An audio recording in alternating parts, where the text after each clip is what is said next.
Good morning, everyone. Welcome to the Dare County Board of Commissioners, September the 6th, 2022 Board of Commissioners meeting. At this time, I'd like to call on the Reverend Nathan Finnan from St. Andrew's Church for an invocation. Reverend, thank you so much for being here this morning. Mr. Chairman, Commissioners, thank you for having me. I invite you to prepare for prayer.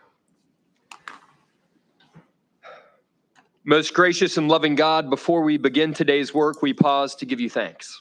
You are the source of life and love, hope and peace, and we thank you for the fresh start and possibility of this new day. We recognize your care for and of creation and pray that all of us, especially these your servants, would join in loving this county we call home, just as you love this place and people. We ask that you would give our leaders your justice and righteousness, your wisdom and courage. Help these commissioners to listen, first of all, to you, to the community, and to one another. Help them also to speak, especially to amplify the voices of those in our community who are the most vulnerable and rarely heard. As we seek to live as good neighbors, we pray for our neighbors. Neighbors we find easy to love, and neighbors we find harder to love. We also lift up each agenda item and each department and employee represented here today. We pray that our agenda would follow your agenda and that we may live united as your beloved community. Help us join you in making Dare County a healthy and flourishing home for all. Grant that these your servants have everything they need, that they would fulfill their important role in making our county a better home for all of us. We pray this all in your name. Amen. Amen. Amen. Thank you, Reverend. May we stand for the pledge. Pledge allegiance to the flag of the United States of America, to the republic for which stands one nation, under God, indivisible, with liberty and justice for all. This morning, we have Commissioner House is not with us today. He has an excused absence. We're also honored this morning to have with us Senator Bobby Haney. Bobby, where are you at? Sitting out there. There's Bobby. Yeah, stand up so we can see you. There we go. Now stand up. Thank you for being here, Senator. All right, at this time, I'll turn it over to the county manager. Yes, sir, Mr. Chairman. Item 1 is the chairman's opening remarks. Thank you, county manager. Are there any college football fans out there today? How about tennis fans? How about tennis? No tennis? Oh my God. What an awesome weekend for college football opening. More upsets and more crazy stuff going on. And what a heck of a way to start a season. A couple of upsets in the U.S. tennis. Rafael last night and Miss Williams last Friday. Unbelievable. So continue to watch exciting sports in the weeks to come. So got a few things this morning. This has been the summer of beach nourishment. I don't think we've ever had as many projects taking place at one time than we've had this summer. Buxton and Avon was completed on August the 16th, record time by Great Lakes, incredible company. Nags Head was completed on August the 27th, once again, the Great Lakes. The Northern Beaches projects, KDH, has been finished and it's started on the 27th. Weeks started on the 27th at Kitty Hawk. And once they finish that, they'll move north to Southern Shores and to Duck. So you stop and think of it. Avon, Buxton, Nags Head, Kill Level Hills, Kitty Hawk, Southern Shores, and Duck. I don't know that we can do too much beach nourishment in Manio, but unbelievable projects this summer taking place. And importantly so, because that is our economic engine, And this board is committed to do the maintenance. Over $200 million in the last 10 years. Incredible amounts of money. But we have to do that in order to protect our most precious economic engine, and that's tourism. So great stuff on Great Lakes and Weeks dredging companies. What about the game changer that happened August the 19th? Anybody know what I'm referring to? Two things. Yeah, there's several things. You're right, Commissioner Couch. The arrival of Miss Katie on August the 19th, the vice chairman, myself, we had the opportunity to be driven out to the inlet on a charter fishing boat. And once we got out there, the towing company offloaded us onto that, pulled up to the side of the dredge, and we climbed up the side of the dredge, and we rode the dredge into Wanchese. Just incredible day. Hats off to chairman of the task force, Jim Tobin and his group for making this come to fruition. Senator Haney, while he was on the other side, the legislature there was certainly instrumental in pushing that and helping us as well. Just an incredible, this is unheard of, folks. One of its kind in the United States of America. Doesn't happen. One of its kind, and we ought to really be so proud of that. Got a video to show you if you got a couple of minutes. August the 19th, 2022 will go down in history noting the official arrival of the Miss Katie here in Dare County.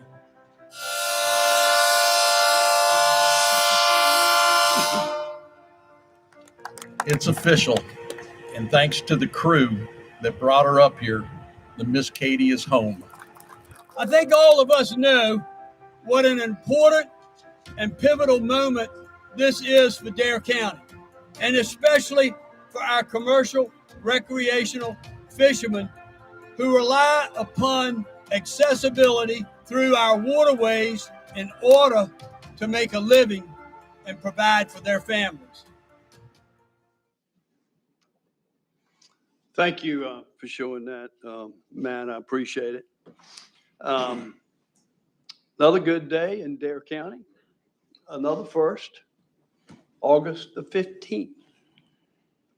The Dare campus opened the doors for students to attend a new $18.5 million learning facility for Dare COA.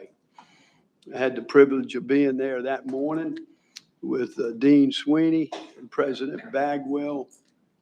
Dean Sweeney actually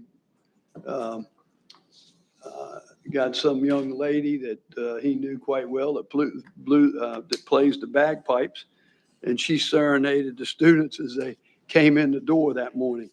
It was a welcome sight, and it's great when you ride by the campus daily to see that parking lot full of cars. Just another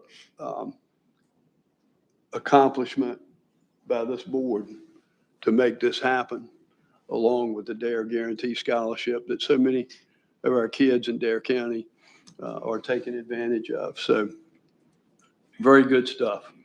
Very, very good stuff.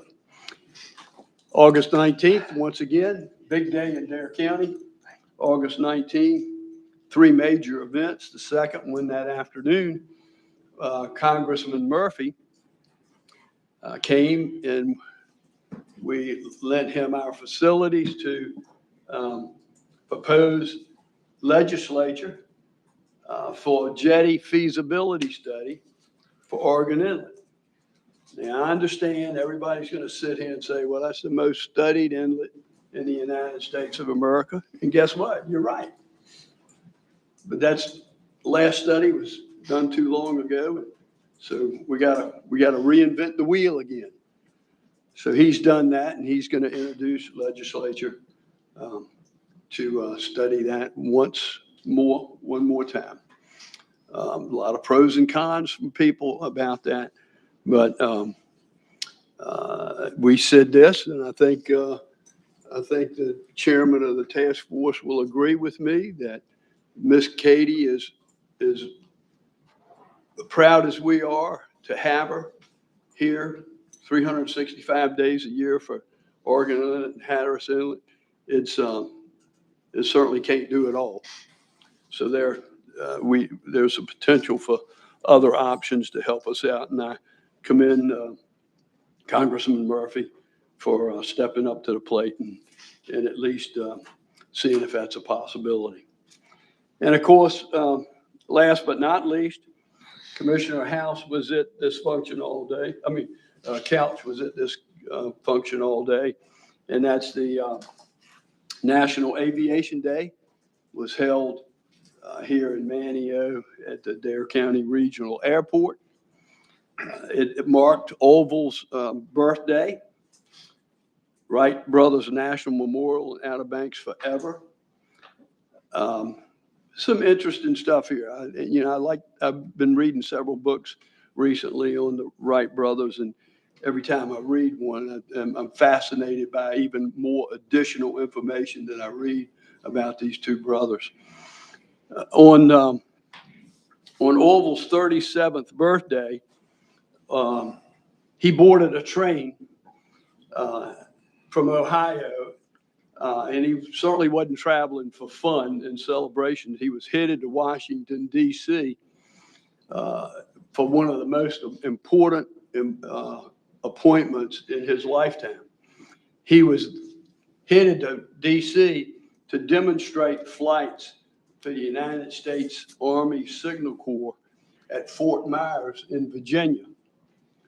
Now, his father, Milton, he was worried about his son's flying. In his diary on August the 19th of 1908, it read, both he and Wilbur pearled their lives, perhaps Orville most by the unsuitability of the grounds at Fort Myers.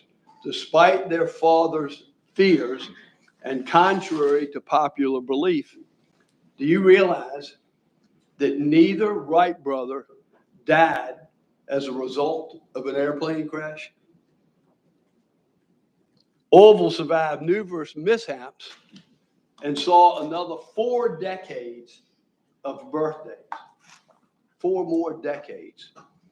Orville was present for the dedication of the monument right down the street here in Kill Devil Hills, which was known as Big Kill Devil Hills back then in 1932. He also saw the establishment of National Aviation Day on his birthday in 1939. Orville lived until 1948. I was born in 46, so I'm happy to say I was alive when Orville Wright was alive. That's pretty cool. 1946, Mr. Chairman? Yeah, 46. Looks good, doesn't he? Yes. But he died in 48 at the age of 76 years old. He earned many honors, including the gold medals from the U.S. Congress, the Aero Club de France, and the Aero Club of America. Commissioner Couch, I know you were there all day, Aviation Day. It was quite a day, wasn't it? It was beautiful weather. It's outstanding. We can only go so far. We can't clone ourselves to be everywhere, but that was a very, very busy day. Yeah. Thank you for being there and representing the board.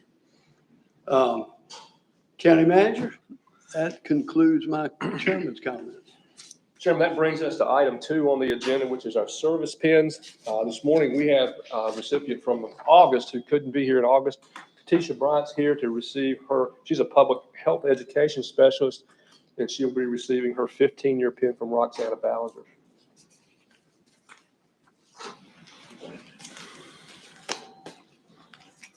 Roxanne, welcome this morning. Thank you. Thank you.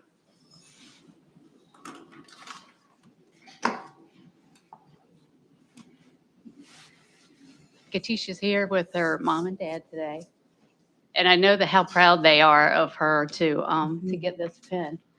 Katisha was hired on August 1st, 2007. And she went to Elizabeth City State University. And I know she's really proud of that because I believe her dad also graduated from there too. Katisha is well-versed in many of our programs for the past 15 years. She started out with the Substance Use Demonstration Project years ago, and now she continues with substance use prevention education. She's taught in the elementary schools. Then she moved into the community and the detention center, working with the female population, teaching evidence-based skills to help them recover and be a productive part of the community. Katisha is well-respected in the community and at the Dare County Detention Center. They love her programs there. She is dedicated and has a real passion for her work. Katisha worked in the call center during the COVID pandemic, and she was one of the first people's names that came up to be in the call center because she has such a calm and soothing voice, and we knew that she would do a great job there.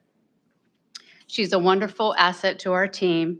She always has a smile on her face and looks for the positive in everyone she comes in contact with. Katisha, thank you for everything you do, and it's my pleasure to give you your 15-year pin. Congratulations. I'm so glad you're moving down here.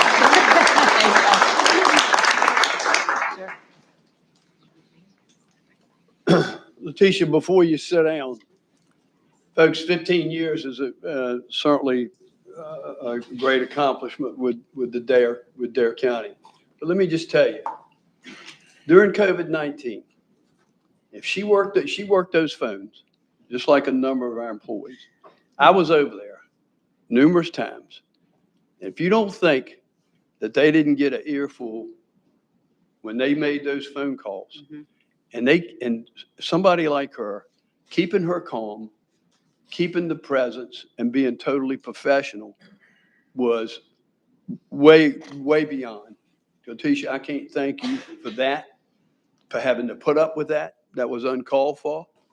But thank you for what you did during that period of time for us in Dare County and making us proud. We appreciate it. Thank you.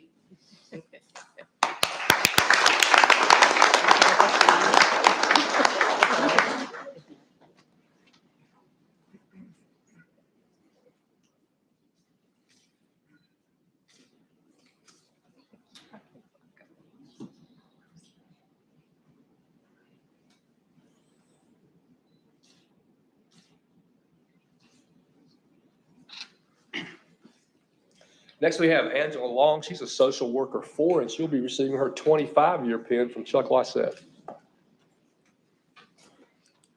Welcome this morning. Good morning, Commissioners. It's an honor for me to present Angela with her 25-year service pin. Angela was one of the first employees I met when I joined the department in 2003.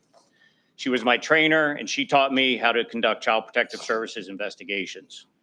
It was an eventful first day going to Stumpy Point. Angela started at social services after graduating from Meredith College with a bachelor's in social work. Her desire to help others came from hearing a song by Pat Benatar. She worked for 2 years as an income maintenance caseworker and was recognized as an Employee of the Quarter Award recipient. She's been a Child Protective Services social worker for the last 25 years. Competitive, honest, thoughtful, and a little bossy are a few words to describe Angela. Angela is usually the first one in the office in the morning. She has a morning routine. Early to rise at 5 a.m., a few morning household chores, pick up coffee at front porch, and a weekly breakfast out. She is a creature of habit, and it works for her. Recently, Angela made a comment about where her morning had gone. She was a little rattled by the time she had lost. Her supervisor, Sally Laws, who's unable to be here today, provided some of these comments about Angela, so I'm sharing those with you as well. Sally had to remind her that she came into the office that day at regular opening hours, like us less superhumans, and that is why she was out of sorts. She had lost her edge for the day. I also need to point out that Angela needs her lunch around noon every day. But even when Angela might momentarily lose her edge, she is ever Johnny on the spot. She helps clients to be in a better place from how she met them. Far too many families who are involved with child welfare are generational. Angela has been part of many of these families' lives during the last 25 years. She's watched parents become grandparents and children become parents. Families know and respect her. She found a niche working with teens and their parents. Her work with teens is simple. Let's meet for coffee and let the teen talk. Child safety and family cohesiveness are paramount to her drive. She listens, she cares, she's never idle. She trained to be a child and family team facilitator this year and reread the Child Protective Services Manual when she had downtime. Angela has been around so long, 25 years, that she has had to train her supervisors. Sally feels especially fortunate to have survived the Angela Long School of Reformed Bosses. For to be a graduate of this prestigious training institution means you have to have survived the monumental pressure to be the best version of yourself or Angela. As a teacher and a mentor of new team members, she is no nonsense. We'll tell you like it is, we'll cheer your successes, and make sure you are prepared for everything to come. Angela likes to say to Sally and to many others that she will be her last supervisor that she trains, as she readily likes to make her verbal declarations of her impending departure. While we hope Angela will be here for at least another 10 years, we are disappointed. She likes to remind everybody that of her remaining time with us and puts her remaining years at much less than 10. Angela is a mother of two, a very young grandmother of two, a wife, and a dutiful daughter. She has cats, definitely hates vegetables, and is a friend to many. She is also a competitive bowler. She is also a competitive walker. Each fall, Angela participates in the Northeast North Carolina Partnership for Public Health Get Moving Challenge. In 2021, she walked 1,164,572 steps in 6 weeks. Wow. This was the second highest number of the top 100 walkers in the Northeast region of DHHS. She often got close to 10,000 steps before clocking in the mornings, walking the Mania waterfront before sunrise. She also serves on the social committee for social services, having spearheaded the return of the employee of the quarter recognition that employees are recognized and appreciated for their contributions. Angela Long has been a steadfast asset to Dare County. It has been a privilege and an honor to know, learn from, and be part of her orbit. Please congratulate me on her 25 years of achievement.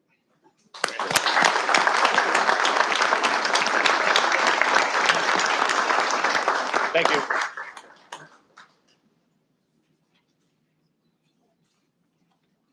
What'd you say, 1,000,000 steps?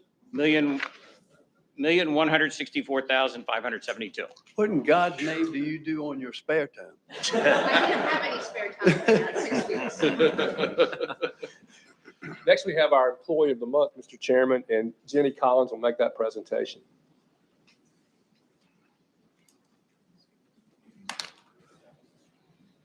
Good morning, Ms. Jenny. Good morning, Chairman and members of the Board of Commissioners. I'd like to invite up Advanced EMT Matt Cartwright. Matt? Now, I got him here under false pretenses. He was expecting to stand there with a group of folks, and I had concocted a story, so he's a little surprised to be standing up here by himself. But our job in EMS is predicated on teamwork. And part of that teamwork is to ensure readiness. We make sure the gas tanks are filled up on the ambulance, and Matt makes sure that the folks that he's working with, that their fuel tank is full. And he does that by making sure that they're well fed. Every morning that he's not committed to an emergency call, he makes sure that he is doing the meal prep in the station.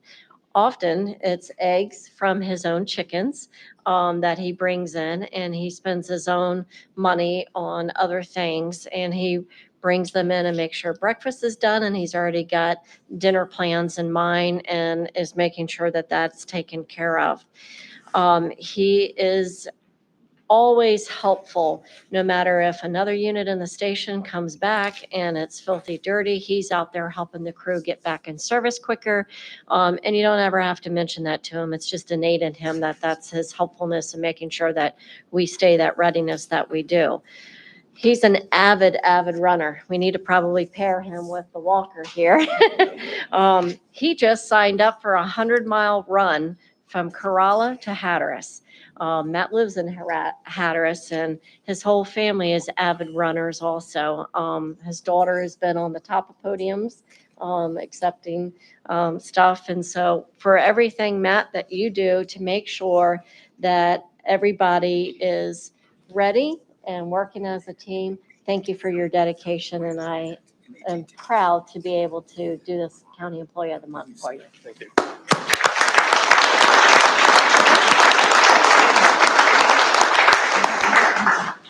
Congratulations, man. Well deserved. Chairman, we have one more presentation this morning. If Drew Pearson would come forward to make that presentation. Our Chairman and Board, Good morning. great to be with you at the height of hurricane season, not being here to share bad news with you. There's Amen. storms coming our way. It is a busy time of the year out in the Atlantic, so everybody needs to be aware that storms are just starting to percolate, and it only takes one, so keep that in mind. But I'm here today to share some an achievement with you made by James Wu, and so I'll ask James to come forward. He already did. How about that? It's great to have James here with us, part of our team. About a year ago, James applied to see if he could get into the Federal Emergency Management Institute's Emergency Manager Advanced Academy. He was one of about 400 or so applicants for that program, prestigious program. He was selected. And about a year ago, he started a program along with 25 other in his cohort. That program consisted of a full year of study that included policy, current policy and emergency management, contemporary issues in emergency management, program development and program assessment in emergency management, and it included 4 one-week periods at the Emergency Management Institute in Emmitsburg, Maryland. And he graduated with the honors as part of his cohort, was able to present his paper on the Emergency Management Accreditation Program to senior leaders from FEMA at that graduation piece of the last week he was there. And I'm just honored to be able to come forward and recognize his accomplishments as a graduate of the Federal Emergency Management's Emergency Manager Advanced Academy. James, welcome. Wow. Wow. Congratulations.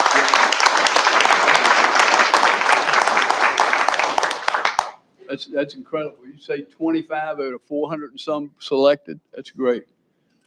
Yeah, That's quite an accomplishment. Yeah. Thank you. Thank you. Thank you.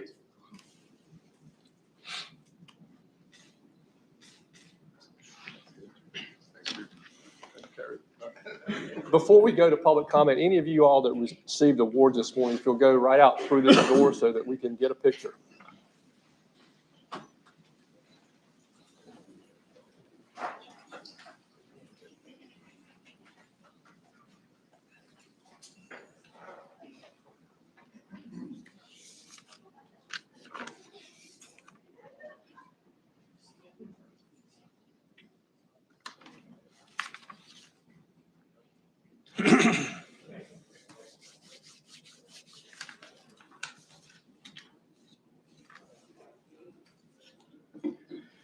Ladies and gentlemen, now's the time that's been set up for public comment. If you have public comment this morning and you've not signed up, raise your hand and I'll recognize you. When I do, please come to the podium. State your name and where you're from. Please limit your comments to 5 minutes. There's a green light up on the podium that'll come on when your time begins.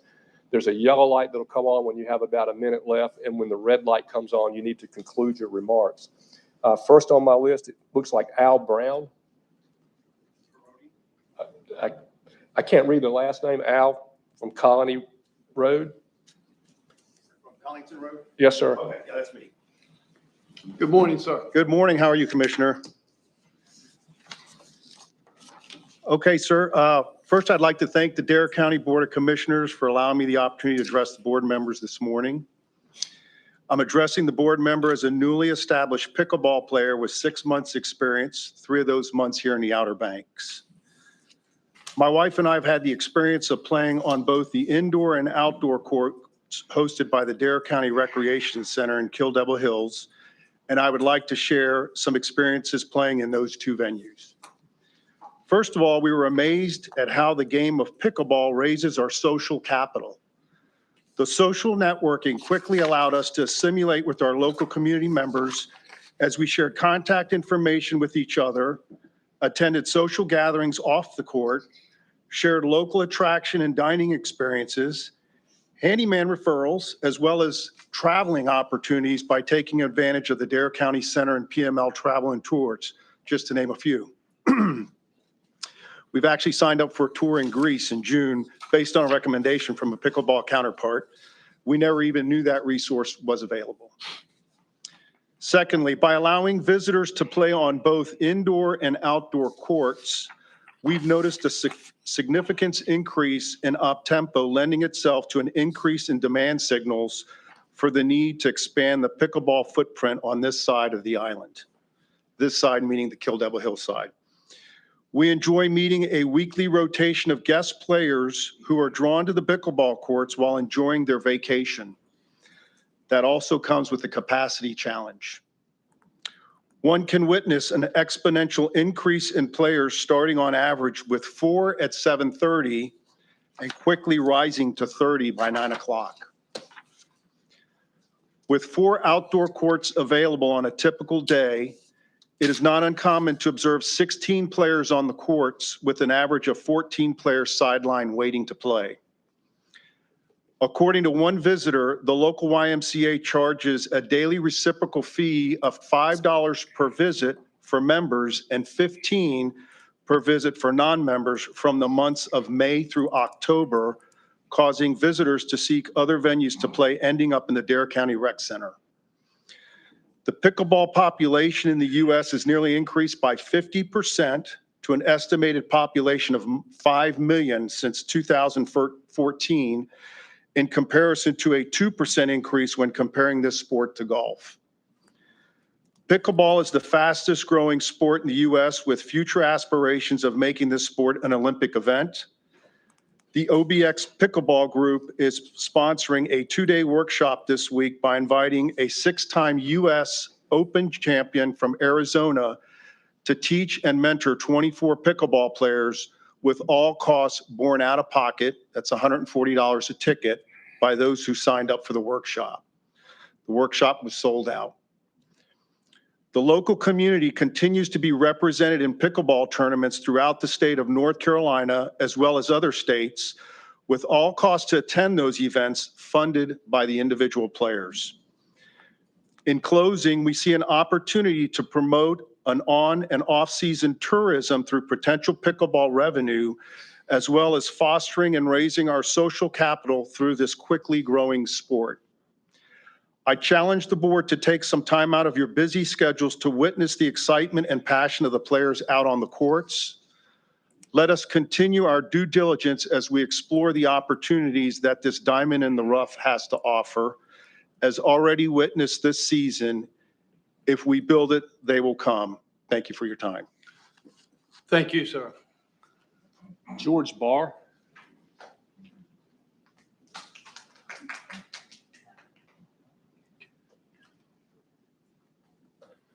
Welcome this morning, Mr. Barr.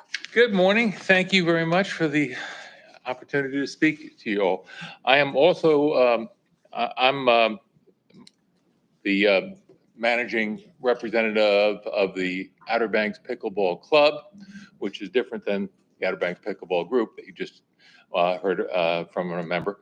And my co-manager, Charlene, is in the back there as well. We've been running the club for about 18 months now. And I'm also a member of the Dare County Recreation Committee advising you folks with Mr. Bateman, and thanks to Mr. Ross's appointment several years ago.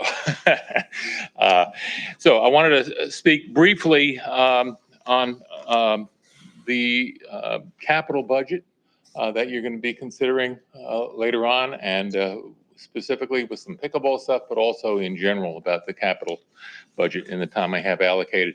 You've heard some of the statistics on pickleball. When Parade Magazine has an issue on it, you know it has arrived in America, and that it needs to be addressed by municipalities everywhere, and that's what's happening. And I want to first thank you folks for making Walker Park possible for pickleball this year. I have handouts there for you, but this Walker Park up in Wanchese looked like this about 4 or 5 months ago, and was due for a resurfacing and repurposing. There were 2 tennis courts there. All right. And thanks to Tim White and Bobby's support, I'm sure, as well, we ended up in about 8 weeks creating this at Walker Park, which is 4 pickleball courts dedicated. The first one's in Dare County. And they're in the space of one of those tennis courts. So I just wanted to give the board an idea with the kind of space required. Basically, 8 courts is 2 tennis courts, all right, when you're going forward. And in the capital budget package, I note that there is a provision for nearly $500,000 in support of pickleball, authorized, or at least so far authorized by this board. And I wanted to say a huge thank you. A year ago, I couldn't imagine that. And I think the board has stepped up in not only with the $25 million in capital expenditures for much needed improvements throughout the county on other athletic facilities, but also to support pickleball. I think the plan says 2 courts. I believe that was probably not, that was probably inadvertent in the plan, because we can get 8 courts for the kind of money in full compliance with all municipal requirements. And I think the rest of my little package that you got here sort of proves that. This is what Wilson, North Carolina is doing right now, $4.2 million pickleball and tennis complex, of which would accommodate 32 pickleball courts.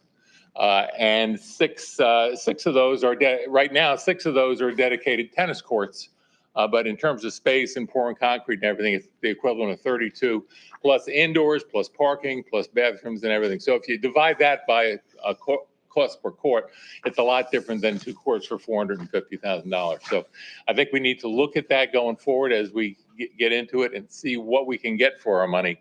Because we need more courts, not necessarily a lot of amenities, because we're just backed up, as you've already heard.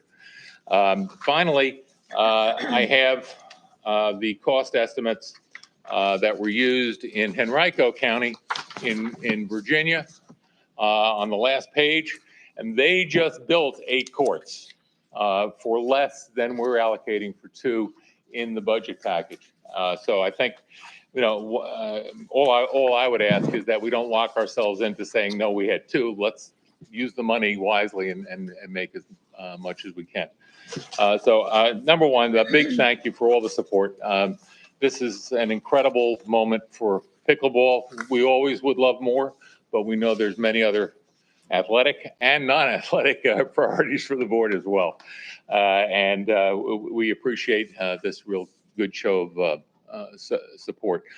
The one thing I would ask you to consider is possibly before approving the capital outlays for recreation today is the Recreation Committee on which I serve has never seen this proposal. All right, we have not had a meeting in the time that the architects came back and we've had a chance. And if we're to advise you, maybe the people from the other people on the committee besides myself would like to have some input into what they think about it, and maybe have something that you could vote on next time around, because we do have a meeting coming up in a couple of weeks. So that's just about my time up, I think, and I thank you for your kind attention. Thank you. Thank you, Mr. Barr. Next is Sandra Brigman.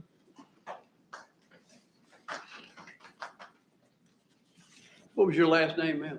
Brigman. Thank you, Ms. Brigman. Good morning, and thank you for allowing me the opportunity to speak with you today. First, allow me to introduce myself. My name is Sandra Brigman, and I've been a Dare County resident since January of 1997. I am a wife, mother of 3 adult children who are 9, 8, and 7 when we moved here. Now a grandmother to local children. I'm a volunteer at a local church and a guardian ad litem since 2003. Guardian ad litem, if you're not familiar with that program, is a national and statewide program in which volunteers advocate for children in court. I've also volunteered as a soccer coach in Dare County and a soccer referee in Dare County, even after my children outgrew the program. The key word here is volunteer. I'm extremely concerned that the budget this year, as far as I know, and correct me if I'm wrong, does not include improvement toward adult recreation. I find this hard to believe and actually am ashamed of myself for not speaking up prior to today. I understand that there may be some funding talked about for the future, but that this is not a priority and may be considered a want instead of a need and not scheduled for this year. In 1997, the Kill Devil Hills Rec Center was here and the programs were limited. The focus was on children, as it should have been. Today, there has been some improvement in the youth programs, but for adults, not nearly enough. In my early years living here, the only adult activity at KDH Center were the outside tennis courts, of which I don't play tennis. It is imperative that adults have an avenue for physical activity. I know the Balm Center offers some, and I believe the Manio Center or facility does as well, but that is limited to seniors. We need activities for adults, adults who work and are starting families, and as adults who are semi-retired or retired. The benefits are physical, mental, and emotional. When I learned that there were people playing this unknown sport of pickleball, I was intrigued. It took some persuading by other players, even my husband, to get me to even try this strange named sport. I actually played my first pickleball game in a cul-de-sac with some experienced players. I was hooked. Yes, it was a cul-de-sac. My son-in-law, and he's in his 40s, loves to play basketball. And even though there are courts at the rec center, he's extremely limited in his opportunity to play. I know a local police officer was allowed to open up the KDH rec center in the evenings for the guys to play. You know, why is that? Why can't volunteers be allowed to attend to the KDH Rec Center so it can be open to the public on nights and weekends when adults can participate? Why are the citizens of Dare County limited to Monday to Friday, 9 to 5 for adult recreation and physical recreation, and even then more restricted? The same citizens who contribute financially to this county and volunteer in this community. I'm astonished that in my 25 years of living here, how little progress has been made for recreation for adults. There is an opportunity here for off-season adult sport competitions, and we're not able to provide adequate courts for those money-generating events. Why is that? Is it not time to allocate funding, which would be minimal compared to other projects? I understand that this year's budget is about to be approved and that this budget has been set forth in phases. I also understand that the topic I am concerned about, adult recreation, but specifically pickleball, is not funded or part of the capital improvement planning. As an aging adult, I'm requesting that you, our leaders, take action now, not 4 or 5 years down the road, but now to address this issue. The adult programs seem to always get pushed aside or at best second or last. I implore you to give this group an opportunity to sit down with you and discuss the needs before the budget puts the aging age group off once again. As a side note, have any of you been to the ladies' room at the rec center? Well, I have this past winter, and I was appalled and ashamed at the condition of that restroom. I was embarrassed at its condition, and you should be as well. Take a tour. I have no idea what the men's room looks like, but I know in the ladies' room there's mold growing up the walls or huge chunks of wallpaper peeling off. The amount of money coming into this county, it really wouldn't take much to fund more adult activities repair current facilities, or better yet, provide a complex to serve adult pickleball, basketball, soccer, and other sports. Hosting competitions would generate revenue to offset that expense and would provide income to other local businesses. Thank you for your time. Thank you, Ms. Brigman. Dave Brigman.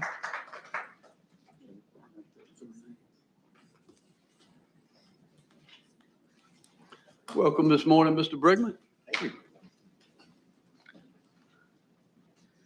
you. Ladies and gentlemen, thank you for your time. My name is Dave Brigman.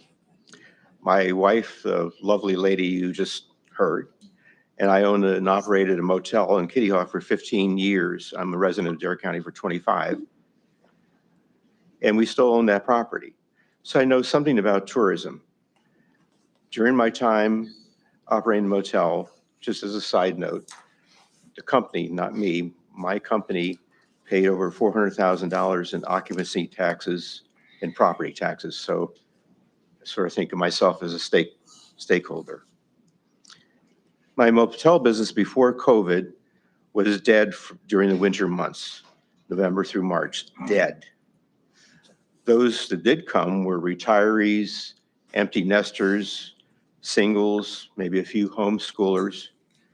Problem was, and is, there wasn't much to do during that time of year. Maybe a walk on the beach, maybe surf casts, but then what? What is needed is more year-round attractions.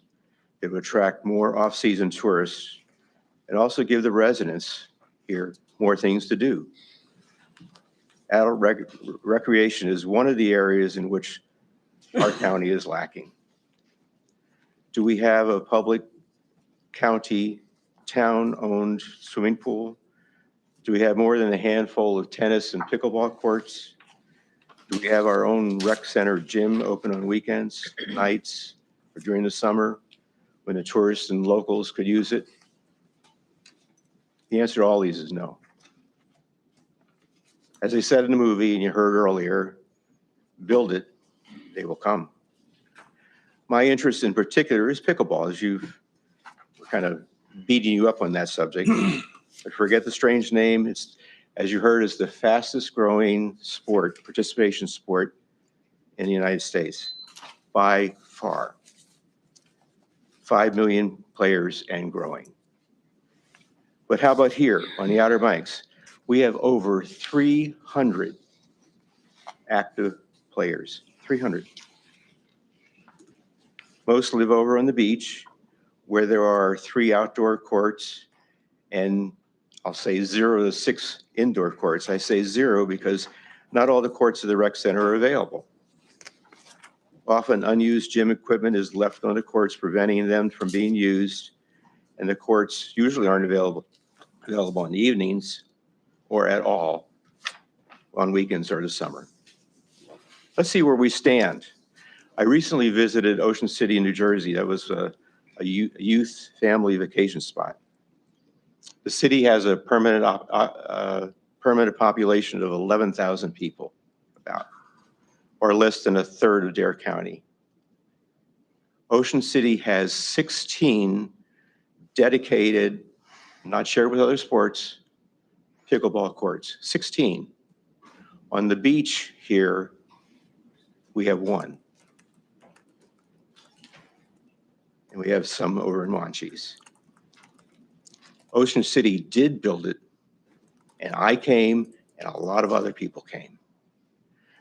Not only do residents need more facilities, but additional facilities could significantly help with the off-season tourist industry.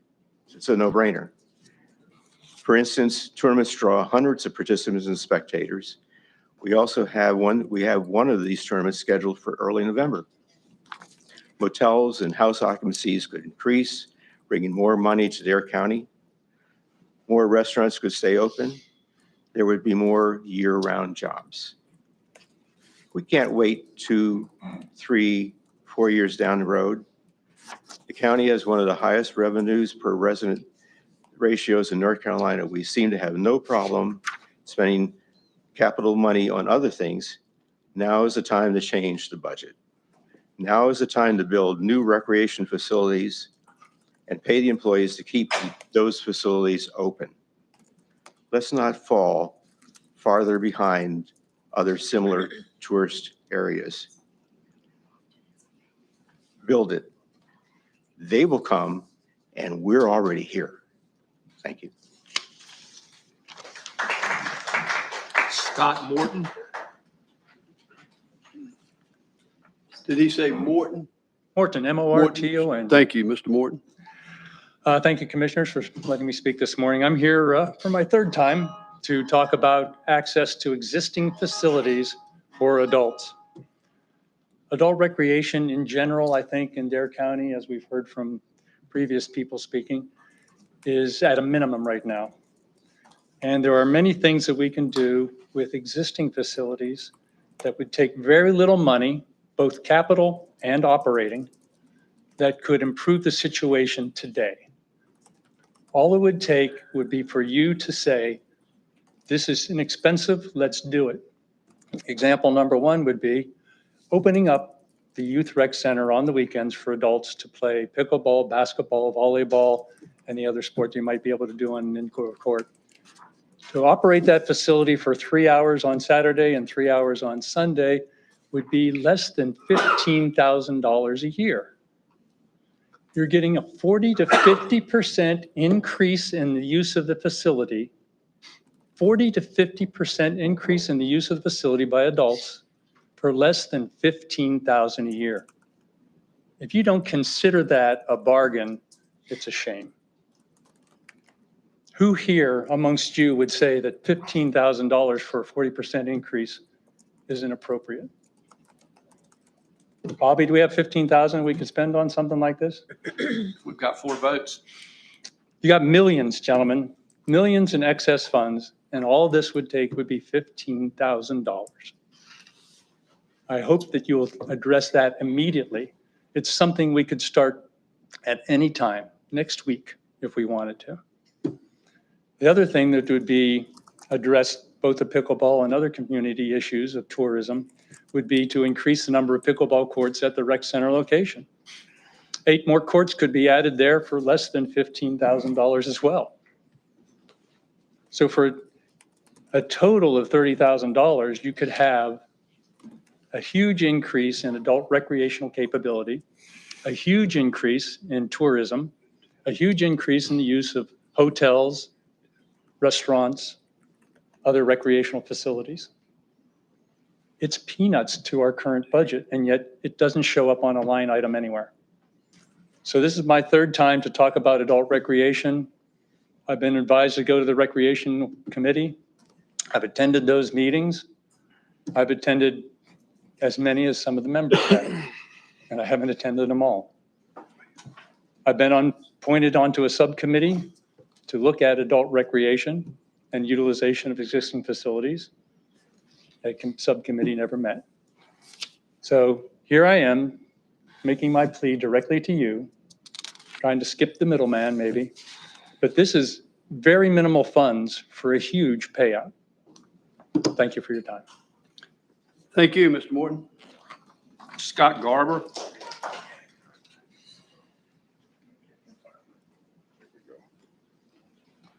Welcome, Mr. Barber. Good morning, Chairman, Commissioners, County Manager. I'm Scott Garber. I live in Collington Harbor. I'd like to applaud your CIP committee for the details and agree and acknowledge that things in Dare County need freshening up. But I would respectfully like to challenge your decision about parks and recreation, and more specifically, the elimination of a new gym and turf for soccer fields. You brought in an outside architect firm from Rocky Mount, North Carolina, to listen to Dare County staff members the needs of the Parks and Recreation Department. But your committee removed probably the 2 most important items of the 6 priorities that were listed at the committee meeting in less than 15 minutes. So I ask you, Chairman and Commissioners, before you vote on item 15 today, of your agenda today for Parks and Recreation, will you listen to the county residents before you vote? Would you take the time before this vote to listen to another Parks and Recreation director from Wilson, North Carolina, that is willing to share their success story and how they use sports and tourism to build their programs for their Parks and Recreation Department and their community. Because if you vote today for the Parks and Recreation Plan that is currently on the table, you are not addressing any of the most important needs in our county, and your plan is not until 2028. Think about the businesses during the off-season, during non-peak periods, where recreation events can provide tourism dollars. We all agree that tourism dollars is very important for the Outer Banks. I have 208 signatures here from our adult community that say a gym is a need and not a want. There are a family of soccer adults that will tell you that the turf fields is a need and not a want for their adult and youth programs. If you take the time to listen to what David Lee, the Parks and Recreation Director from Wilson, North Carolina, who will come here and speak with you and share with you and tell you that sports tourism dollars will put our recreation department on the map as a destination for all sports teams, soccer tournaments, baseball tournaments, pickleball tournaments, softball, marathon events. They are all tax revenue generators, but they all are not addressed here in your plan today. Dare County is not just an ocean destination as it was many years ago. People want to be healthier and live longer lives. Sports, exercise, and staying active and social is a conduit to a happier community. Sports teams will fill local businesses during their stay here. New sport facilities and sports fields are missing in your plan. $24 million allocated towards recreation is a positive sign. But is it more money spent wisely on what is really needed? Parks and Recreation Department has been impacted by growth. None of the 6 priorities of the Parks and Recreation listed on your meeting on August 30th addresses the issue of growth in our county. I hope you listen to the people here today and the 208 recreation-minded adults that signed the petition to tell you that more is needed for Parks and Recreation Department in Dare County. Priority list of items for Parks and Recreation capital improvement planning are in your control, and a lot of us will be watching to see if you make a new gym facility and sports fields among those items that you will vote on. In Wilson, North Carolina, there was a commissioner, a tourism director, and a Parks and Recreation director all traveled down to Florida to understand what the fastest growing sport in America was all about. They got back home, and in a scheduled committee meeting, it took the Wilson commissioners 10 minutes to vote and pass to build the largest tennis and pickleball complex in North Carolina for $4.2 million with a population of 49,000 people. Take the time to understand why and hear their story. Thank you for your time, for my time, and I would like to thank the chairman, commissioner, for all that you do, because we know you have big challenges in Dare County. We all appreciate your hard work. Please listen to your adult community and understand the needs are now and not in 2028. Thank you. Thank you, Mr. Garber. Jeff Fountain.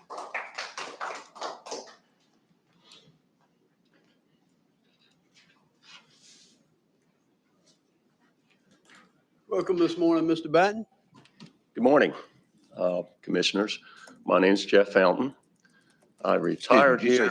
Did you say Fountain? Fountain is in Fountain of Youth. Okay, well, I thought he said Batten. I like to say that. I guess I need my hearing aids. Fountain, okay. Fountain. So I retired 5 years ago, moved here from South Carolina. I've been coming here since the early 80s. My parents retired here. I have 2 sisters that live here, one that's raised a family from scratch. So Outer Banks is my home. When I moved here, I retired from the game of basketball. If any of you play basketball, it was my passion, and I played it my entire life. But about the time I retired, I said that these old joints are starting to hurt. I'm going to have to find something to replace basketball. And a friend said, well, check out this pickleball group. So I did 5 years ago. Today, I play pickleball 2 or 3 times a week, and it's a blast. It's as fun to me as basketball was. It's competitive, it's fun. I get beat by gray-haired ladies in their 70s. They're really good. Kids that are out there. It's a sport for everyone.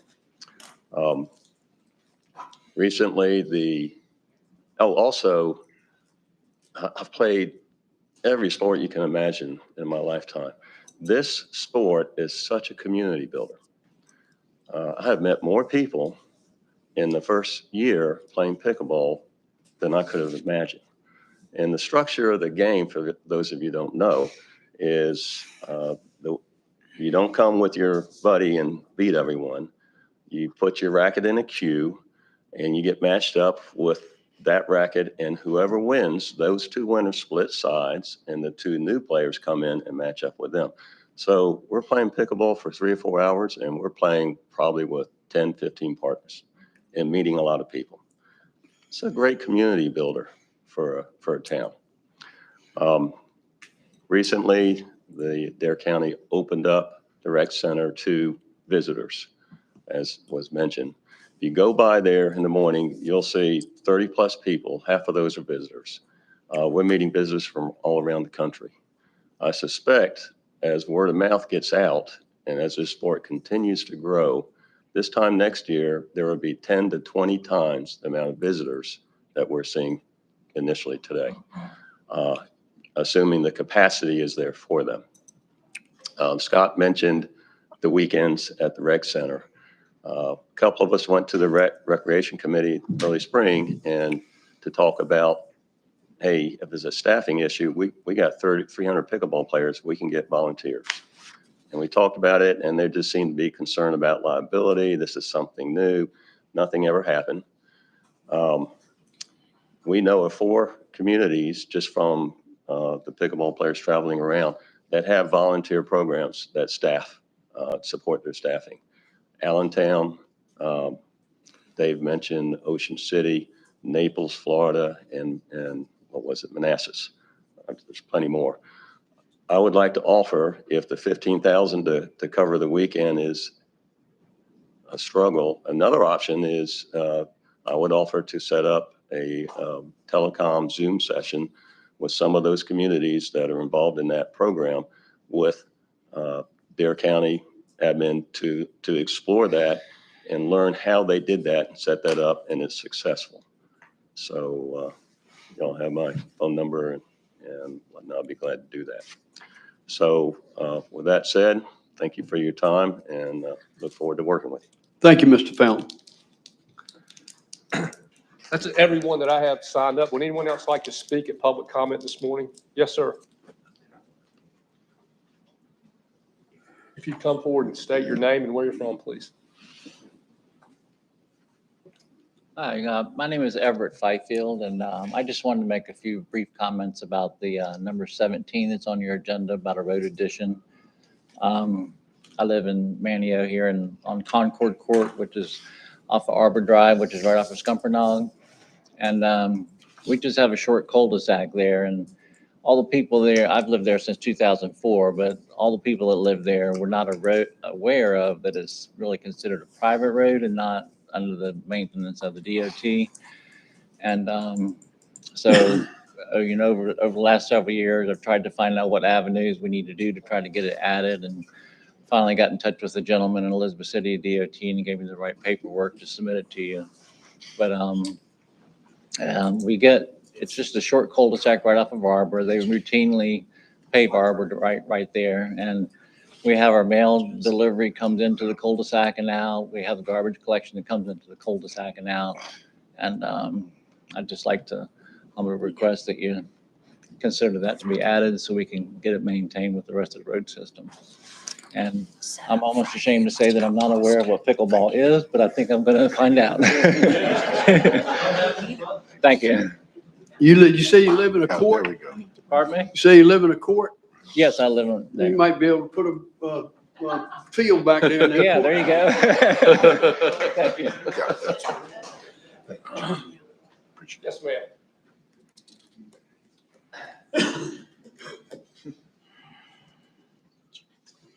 Yes, ma'am. Hello, I'm Alana Harrison. I live down in Hatteras. And I actually did read on the news that pickleball is the fastest growing sport in the country. So for what that's worth, I was shocked. They couldn't pick a better name though. I mean, like whatever. But I wanted to comment really quickly. I don't know if y'all are aware of blue catfish. They are an invasive species. You think the feral cats are a problem. They have taken over. They are native to the Mississippi Valley, and they were introduced into Virginia for recreational purposes. And they have traveled down the rivers, and they have traveled into the Albemarle Sound, and they are taking over essentially. In a 75 square mile radius in Virginia on the river, they ate 2.5 million blue crabs. These will eat anything. They're eating our stripers, they're eating our red drum, they're eating our flounder, they're eating our crabs, our shrimp, everything. They're non-discriminatory and they get massive. And we're starting to see a problem in Manio. And I don't know like if there's anything y'all can do. We've been trying to get the Marine Fisheries Commission to do something as well, but I don't know. Our water should be salty enough that they're not here, but they're here. They're a freshwater species. So they're coming in the crab pots. They're right outside these sand flats. I'm from Hatteras, so our water is salty enough. This won't be an issue, hopefully. But the crabs, this is really getting bad. In Maryland and Virginia, they're eating all the crabs, so it's driving the crab market up. Anybody have a restaurant? They know the crab prices have been insane. Blue catfish are a driver. So we need to start, I don't know, if an ounce of prevention is worth a pound of cure. So maybe we can encourage some blue catfish tournaments. They get up to like 200 pounds. They're really cool, but they're invasive and we need to get them out before they take over. Because there are, like Elizabeth City and that section of Albemarle Sound, they are super thick. And now we're hearing in Manio. So, and I'm very excited to see the dredge came to town. Maybe you can come to Hatteras. Yeah. Thank you. Thank you, Ms. Harris. Any other public comment this morning? Seeing none here, any public comment from Buxton? No comment from Buxton. With that, Mr. Chairman, we move on to. Well, before we move on, Mr. Alton, for those of you who have made public comment this morning, we will respond to that at the end of the meeting. So stick around. You guys retired. You don't have anything else to do. County Manager? Yes, sir. That brings us to item 5 on the agenda. This is a public hearing on a request to close a portion of the street at Seagull Street in Rodante. Noah presented this to you, I think, at the previous meeting, and we talked about then in order to move forward with that, we have to have a public hearing, and this is the time for a public hearing. So, ladies and gentlemen, this is a public hearing to consider the closing of a portion, the paved portion of Seagull Street in Rodante. There's no one signed up. Is there anyone here who'd like to speak to that issue? Is there anyone in Buxton that'd like to speak to that issue? Sure hope so. No comment from Buxton. So without public comment, we close the public hearing. No comment from Buxton? Right. Again, this is that stretch right as you come into Merlot Beach, and it will allow the folks at the entrance of Merlot Beach to move their houses a little bit closer to Highway 12 to buy them some time there in Rodante. Noah's here if you have questions beyond what you remember and what I've just told you. Otherwise, it's ready for your action.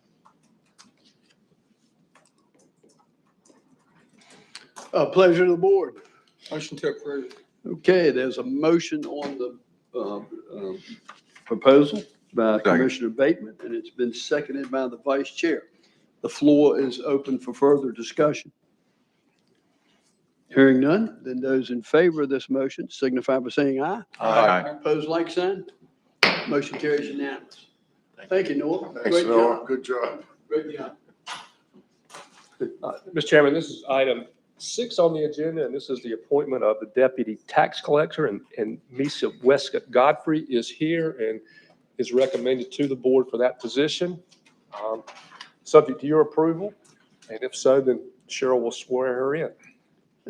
Please proceed, County Manager. Well, you all need to take action to appoint, and then she can be Well, sworn in. okay. All right. To appoint. There's a motion on the floor then to appoint by Vice Chair. Second. Seconded by Commissioner Bateman. Further discussion. Hearing none, those in favor signify by saying aye. Aye. Opposed, like sign. Motion carries unanimous. Now you can proceed, Ms. Clerk.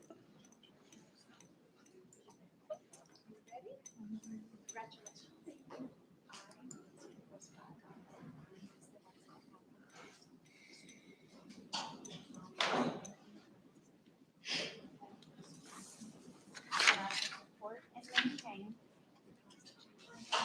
the Constitution and laws of the United States and the Constitution and laws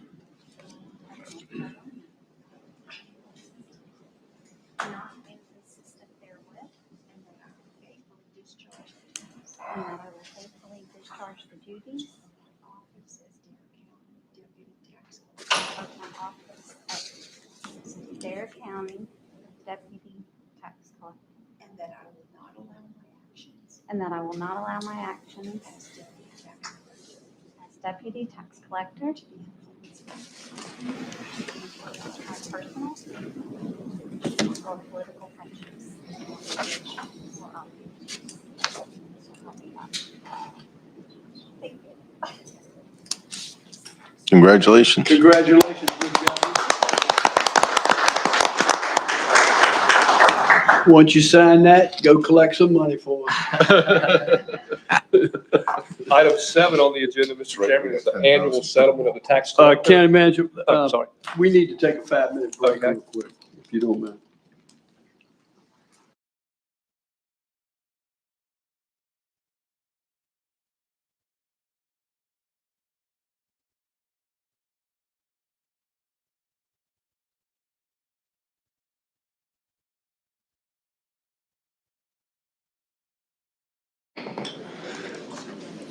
I'm going to call the Dare County Board of Commissioners meeting back to order and turn it over to the county manager.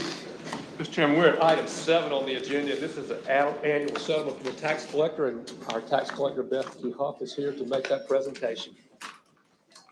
Good morning, Miss Becky. Good morning, I gentlemen. bet How are you have Hi, some Becky. Good morning. fabulous news to tell us. Yeah, actually I do. I'm going to make this very short, very sweet because, things have been going on this morning. I'm here to give you the settlement for the 2021 tax year. Our total tax levy for the year, was $65,967,292.57. Out of that, we collected 99.63% of it. Excellent. We only have an outstanding uncollected as of June 30th, which was $245,219.56. I reran the numbers again last night because we know just because June 30th comes does not mean we stop collecting. As of August 31st, we're up to 99.71%. Our outstanding debt for 2021 is $188,103.51. So, and as you can see on page 2 of your report, at the very bottom, it tells you how much of all of that outstanding we have is uncollectible by us within the office. There's the unknowns, which obviously if we don't have a known owner, there's nothing for us to collect against. We have active bankruptcies and active foreclosures. In the Dare County system, in our office, what we do for foreclosures is if anyone is 2 years behind on their taxes and we've not been able to reach them in any way, shape, or form, we do phone calls, we do letters, we search them on Facebook, we do everything we possibly can to find people and work out payment plans and payment arrangements. We do not want to take anybody's property, we do not want to foreclose on them. So the only way they end up in foreclosures if we have we're at our very last, we have nothing else left to do but to send them off to foreclosure. And a lot of those people, once they get out there, contact us finally and we can work something out for the most part. But I just wanted to let you know that I have a fantastic staff. I just have to say that. Let me introduce them to you guys so they can all get back to the office. Stand up, ladies. You all know Misa. She's our new deputy tax collector. Hey, Mr. The one on the end is Ricky Burr. She's our occupancy and food administrator, food and beverage tax administrator. And next to Misa is Corinne Etheridge. She is my legal assistant. And Paula Harris is our tax person in the office. So I just wanted to make sure you met all of them and know the hard work that they all do. They are on the phone constantly. Becky, I'm sorry to interrupt you, but That's I okay. am astounded at the effort that you guys put forth. I mean, looking at these statistics and everything, there's not enough hours in a day for you. No, they're not. We are to the point, our office, we don't do a lot of data entry anymore. A lot of everything we do now is electronic, which helps tremendously. The entire staff works on collections. They make phone calls, they send letters. We do as much as we possibly can to reach out and contact people. And we have, if you look on the sheet on the third page, right now at this point, we have about 250 people in payment plans. Yeah, sorry, I don't have my glasses on, can't see the numbers. We have about 250 active payment plans. We do maybe between 500 to 600 over the course of a year. We also pay payment plans on people in the, for the Roanoke Island Water Assessment. Even though the 10 years was up, I still have years left to collect on those that people weren't paying. So everybody who had not paid up until that point is now on a payment plan. So we do intend to collect 100% for the Roanoke Island Water Assessment. Also, our foreclosure attorney. If you look at the numbers on that, for this year, he has collected $122,286.54. That costs us nothing. All of the funds, all of the fees that are used, that the foreclosure attorney charges by state statute, what he's allowed to charge, is added back into the parcel. So the person buying the parcel when we foreclose on the property, or if the person gets it out of foreclosure by paying it, they pay all of that. It's no fee whatsoever to the county. So again, I applaud you for hiring a foreclosure attorney, an outside foreclosure attorney, taking all the politics out of it. I think that's pretty much it, unless you guys have some questions about anything. Any questions? Adrian? Incredible work, Becky and your staff. Thank you. Incredible work. Just unbelievable. All right, thank you very much. Thank you.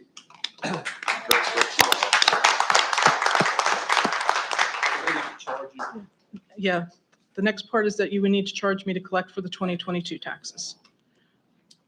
Need a motion? You need a motion? Yes, sir. So moved. It's a motion on the floor by Commissioner Couch. Is there a second? Second. Seconded by the Vice Chair. Any further discussion? Hearing none, those in favor of the motion signify by saying aye. Aye. Opposed, like sign. Motion carries unanimous. Thank you. Thank you. Thank you. Have a good day. Excellent work. Chairman, that brings us to item 8. This is a presentation on the Regalo Museum, and John Harris and others are here for that presentation. John, good morning and welcome, and thank you for your patience in sitting there diligently. Thanks, guys. Good morning, Chairman Woodard and Dare County Commissioners.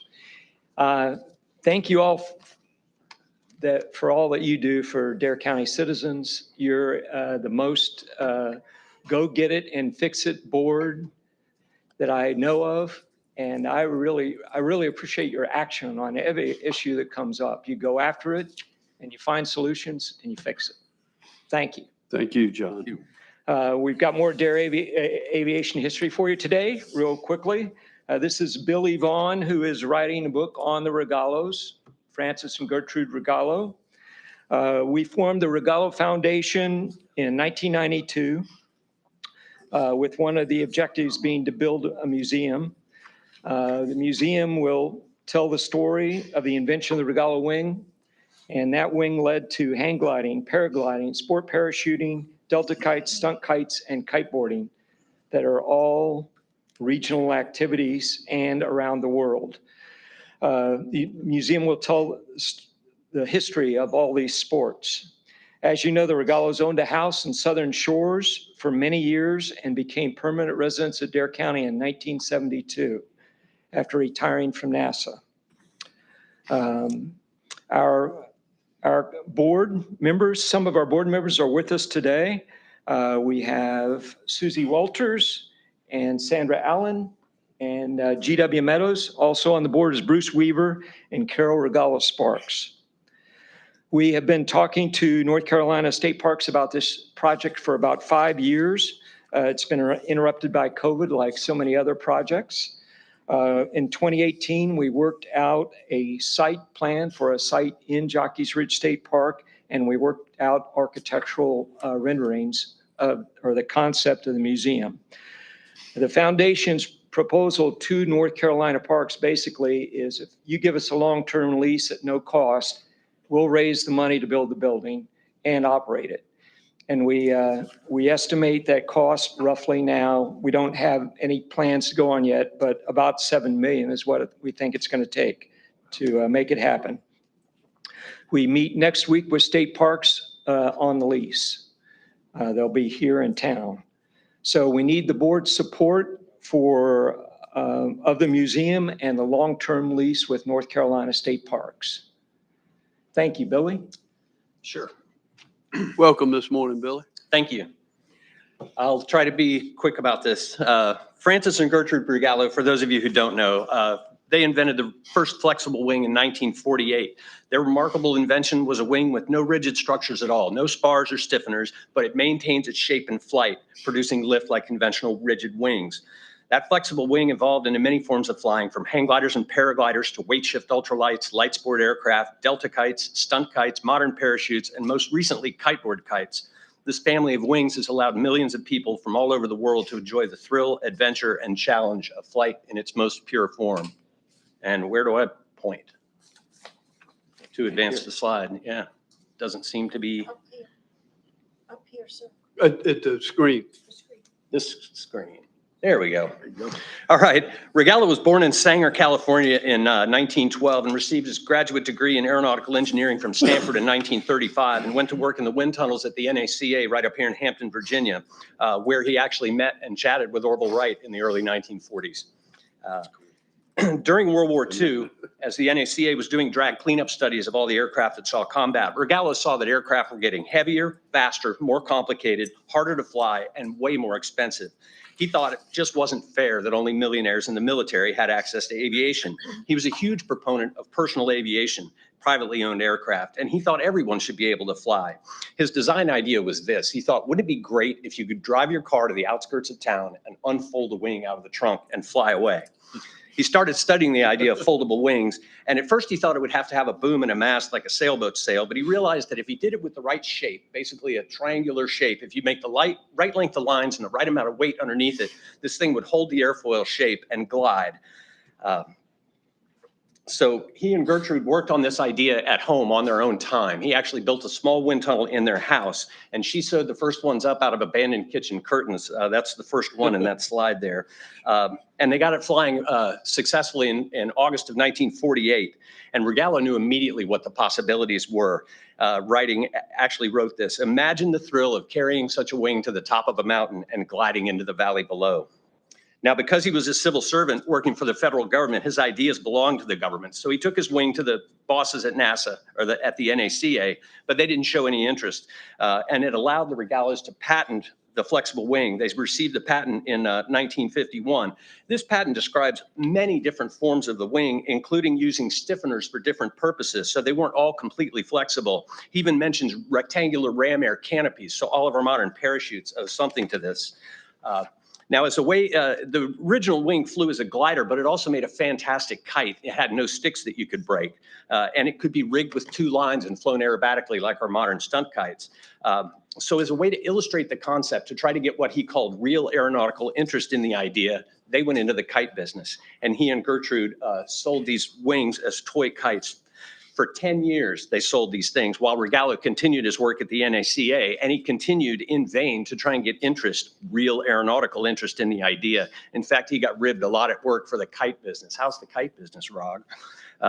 So all that changed when Sputnik happened. The space race was on. And in 1959, it was actually Wernher von Braun, the famous rocket engineer. He visited the Langley facility on a regular annual inspection, and he just happened to see Regalo demonstrate one of these little gliders like he had 1,000 times before. And what von Braun saw was the possibility of recovering rocket booster engines and radio control gliding them back to land. And at this time, you've got to remember that von Braun was a rock star. The guy was the face of the space race. So him giving some credibility to this little kite idea, basically the floodgates opened, and the federal government spent something like $160 million in the 1960s doing flexible wing research for all sorts of applications. That booster recovery, it showed promise, but the rockets were getting too powerful too quickly, and they were too far downrange. So that idea didn't work out, but it did help to open the floodgates. I'm going to go through these pretty quickly. This was called a Fleep. It was a flying Jeep. Basically, it was a short takeoff and landing cargo and personnel carrier. Eventually, this would become what we call ultralight aircraft today. This application is they called a precision drop glider. You could actually, it carried cargo behind a helicopter. You could tow it, and it would, like you drag a boat behind your truck, it increased the payload you could carry. Plus, you could cut the rope and radio control glide it down and supply troops without having to commit an aircraft to potentially hostile landing areas. The Golden Knights actually flew these things. They live jumped flexible wings in the 1960s. These were some of the first really maneuverable parachutes. Now, this unpowered wing was a glider. It was towed as high as 12,000 feet and free flown down. It was flown by the astronauts. Buzz Aldrin flew this, Neil Armstrong, Gus Grissom. And the reason they were training astronauts to fly flexible wings is that the biggest application they looked at was to recover spacecraft. On paper, both the Gemini and Apollo programs were supposed to be recovered by what was called a paraglider. And the idea was fairly simple. You pack that thing up like a parachute. Now, that is a completely flexible wing. It packs up like a parachute, you put the guys in space, they do their mission, re-enter the atmosphere and deploy this thing. But now they got something they can fly, they can control it and land it on land. And the astronauts loved the idea. They were our best test pilots. Even though the tests were positive, the early test, it fell behind schedule for a whole bunch of reasons. And Kennedy's mandate to get to the moon by the end of the decade trumped the program. And eventually they gave up on the idea and settled for parachutes. But the reason I tell this whole story is that if you were paying attention to the space race in the 1960s, you knew what a Regalo wing was. It was in Popular Science and Popular Mechanics. And pictures like this one of the fleet inspired would-be amateur engineers all over the world saying, yeah, that's simple, I could build one of those. And that's what happened. Hang gliding really took off. By the 1970s, this is actually on Jockey's Ridge, by the early 1970s, hang gliding was hugely popular with would-be pilots building their own Regalo wings. And the consistent wind and soft sand of Jockey's Ridge made it a perfect place for the fledgling sport. This is actually Regalo on Jockey's Ridge. He was well aware of Jockey's Ridge and came down and experimented with completely flexible wings there in the late 1960s. When he retired from NASA in 1970 and moved here in 72, he started flying hang gliders on Jockey's Ridge when he was 62 years old. And when the dunes were threatened with development, that famous story, he was part of the effort to save them. He called Jockey's Ridge a natural wind laboratory and actually advocated for a wind research facility to be affiliated with the park. This was during the big energy crisis and wind power was being studied, and he advocated for that to be a part of it. So he was a big part of Jockey's Ridge early on.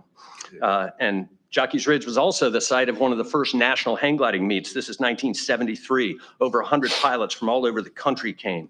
And that meet continues today, the Hang Gliding Spectacular, every May. It's the longest continually held hang gliding competition in the world. Modern hang gliders have evolved into sophisticated soaring aircraft capable of flights measured in hours and hundreds of miles. Powered hang gliders today are classified as light sport aircraft, and they're a staple of affordable aviation. Modern paragliders are completely flexible wings, much like what Regalo originally envisioned. And powered paragliders are probably as close as we got to that original dream of being able to unfold a wing out of the trunk of your car.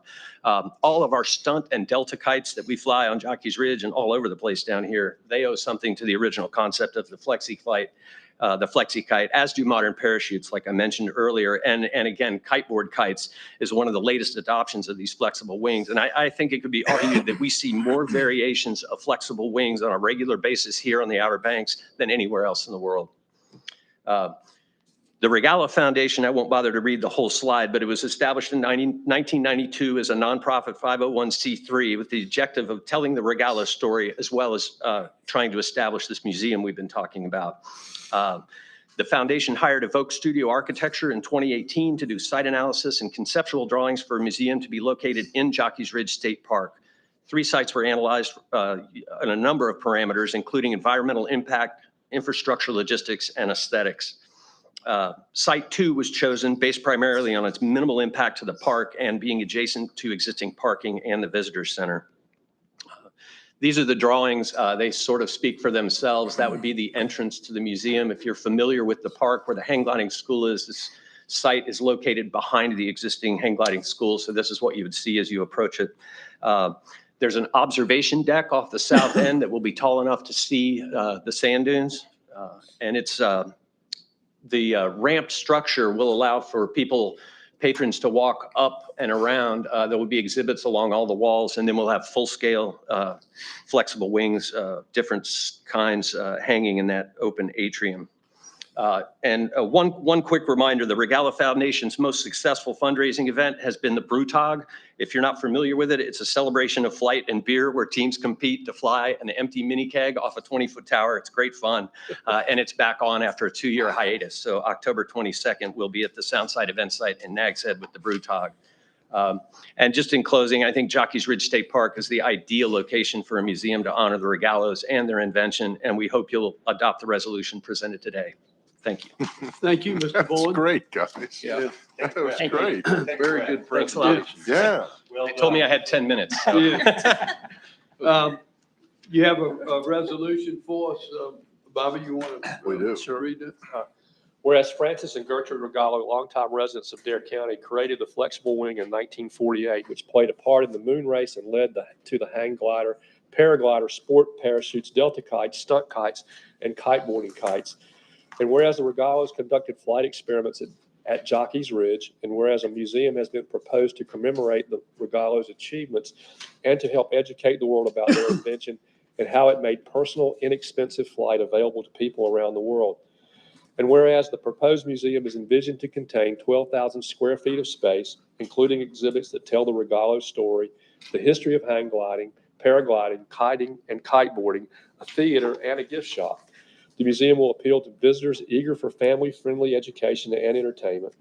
And whereas this multi-million-dollar project will be fully funded through private donors that want to make this vision a reality, completed and operated at no additional cost to taxpayers.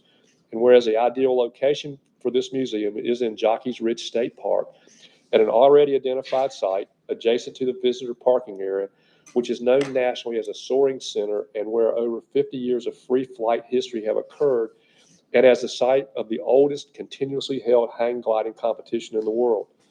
And whereas Dare County adopts this resolution to acknowledge its support of the proposed Regalo Museum and its positive impact in telling the story of the Regalos and free flight at Jockey's Ridge State Park as an asset to the county and the state of North Carolina, therefore be it resolved, the Dare County Board of Commissioners supports the Regalo Foundation's request to the state of North Carolina to make this educational facility a reality on state-owned land located at Jockey's Ridge State Park, Nags Head, North Carolina, and to immediately establish a lease agreement this the 6th day of September 2022.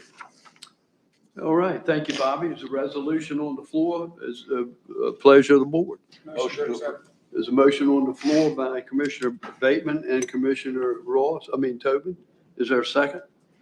Second. Seconded by the Vice Chairman. Any further discussion? Just a observation. Thank you for saying Regalo.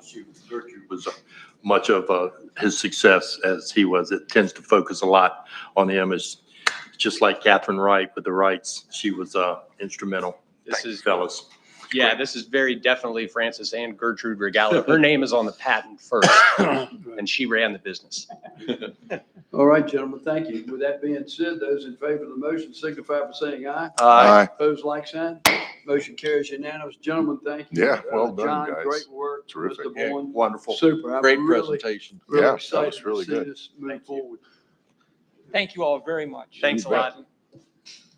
Well done, guys. Chairman, item 9 on the agenda is the fiscal year 2022 update from the Dare Soil and Water Conservation I agree. District. And I Adam agree. Simon's here to make that I agree. presentation. Adam, welcome this morning. Good morning. Good morning, Commissioners. Tomorrow will mark a year in this position as a community conservationist. I have 2 of my 5 Board of Supervisors here, Laura Eddy with the Nature Conservancy and Alana Harrison. A little bit about my background. I grew up in Hanover, Virginia. I attended Randolph-Macon College. I studied environmental studies and biology. I actually received a $5,000 scholarship from my local soil and water conservation district heading into college. Graduated and moved down here, spent 4 years working for the Division of Marine Fisheries, focusing on commercial fish house sampling and independent studies, juvenile fish trawls, multiple different things. So scope of work, what I've been doing in this position, so public assistance, I get phone calls ranging with really anything considering natural resources. I do outreach and education with this being my first year, I didn't get to go to a lot of schools, which I'm going to change that this year. I've done presentations for the public, attended public events like Earth Day. We recently sponsored a student to attend the Resource Conservation Workshop, which is held by NC State University. She had a great time. I have more on that. I secure funds through various programs dealing with water quality issues and administer them. A few of the cost share programs is the Community Conservation Assistance Program, the Agricultural Cost Share Program, Agricultural Water Resources Assistance Program.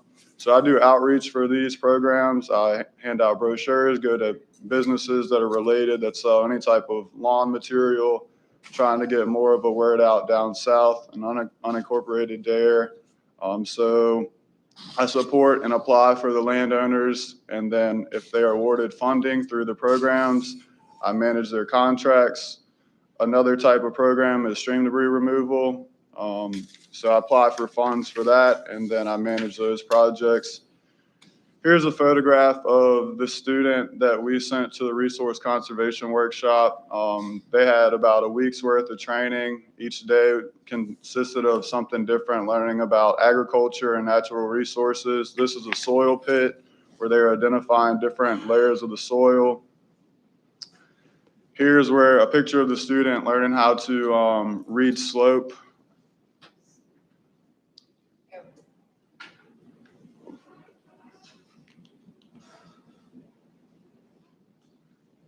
So in January, we finished up it would be my first stream debris removal project. It was US 64 canals. There was 5 segments from Hurricane Dorian that had substantial amount of trees down, blocking water flow.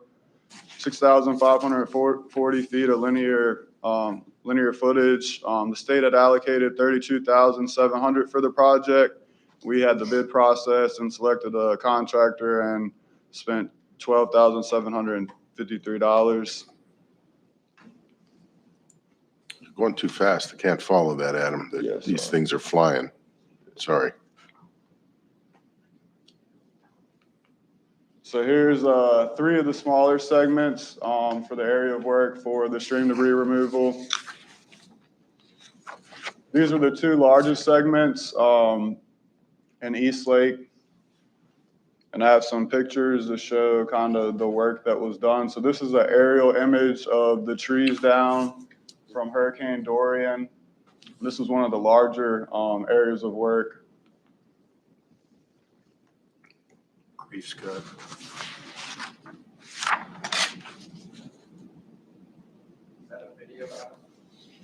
I was just trying to go to the next slide.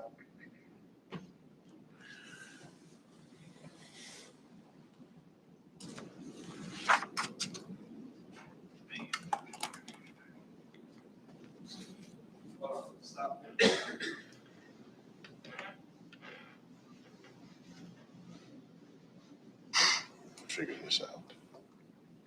It seems to be a stumbling point. I got a question while we're waiting for, do you have any future work slated for the East Lake area? We had some folks that came in and talked to us about that a few meetings ago. Yeah, I had applied for funding through the new stream rehabilitation program for vegetation removal, like dead alligator weeds. I didn't receive funding for that, but I'm gonna get to the new stream flow rehabilitation program shortly.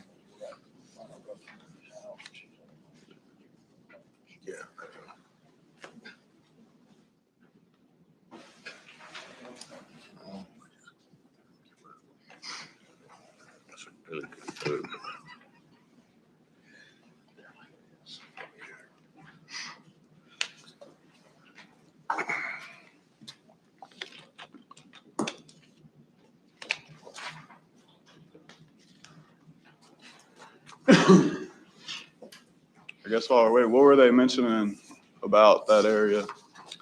The ditches need to be cleaned out. What y'all strategically chose to do, made a lot of sense. I mean, it's very visible. So hopefully this will be something that we can figure out an avenue to keep doing.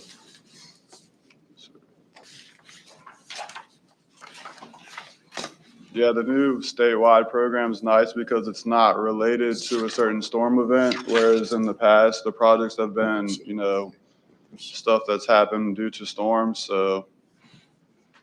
Adam, while we're waiting, Yeah, let's- move on. Yeah, please. Thank Move you. on, even if you don't have the slide. Yeah.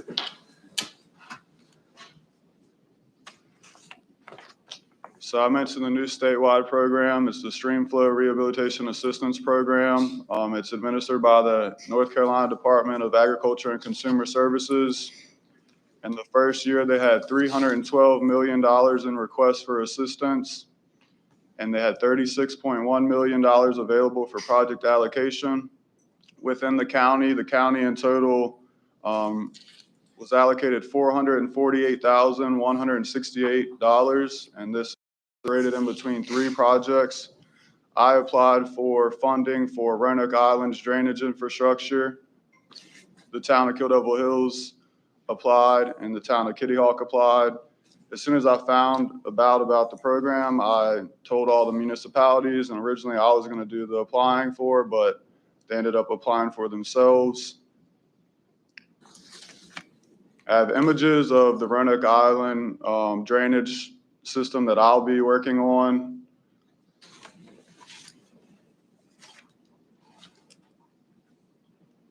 So another program that I somewhat deal with is the North Carolina Department of Environmental Quality Aquatic Weed Control Program. So last summer, the state sprayed 1.45 acres of alligator weed along US 64 canals. I'm waiting for an update on this summer's spraying. I recently acquired my aquatic weed applicator's license.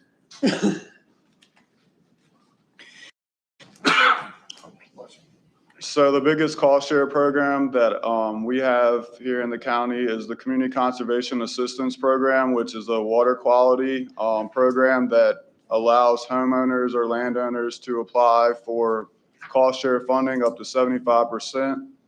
There's a list of about 12 to 15 best management practices that all deal with stormwater issues causing erosion wherever there's a natural resource concern.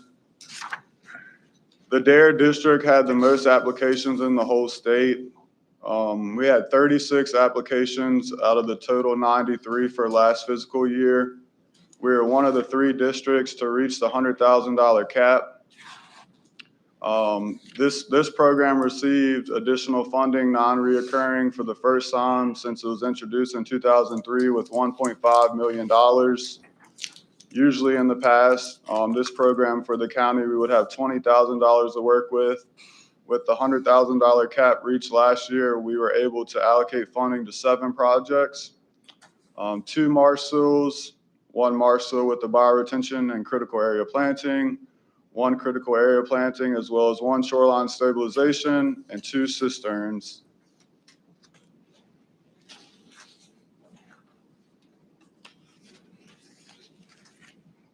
So the agricultural cost share program is a cost share program that is basically designed to protect water quality. There's very few farmers here in this county, but we do have a few that farm the refuge land, Alligator River Refuge. We have allocated $15,000 to a farmer for 400 acres of cover crop, and he is proposing to plant wheat in November, and that will help with erosion. The next cost share program is called Agricultural Water Resource Program. And this is more of a water quantity program, whereas quality. So we have a local farmer on Roanoke Island that has a lack of water quantity. So they will be using $6,783 worth of funding to supply a water well and a pump. And just a summary of acquired funds brought into the county in my first year. We have the Streamflow Rehabilitation Assistance Program, $448,168. Community Conservation Assistance Program, $100,000. The Agricultural Cost Share Program, $15,000. And the Agricultural Water Resource Assistance Program, $6,783, with a total of funds of $569,951. Do you all have any questions for me? I do, Adam. Thank you. Appreciate all the work you're doing. With specific regard to the alligator weed, I think you said spraying program. This is a yearly occurrence for us. It comes up every year. It comes up, alligator weed, starving the ability for the canal to basically flow to the Alligator River. Is there some other means for removing alligator weed mechanically? Because spraying don't seem to be getting it done. I mean, it obviously has some bearing on it, but it's not a where-all be-all. Is there a way to mechanically remove it on top, in addition to spraying?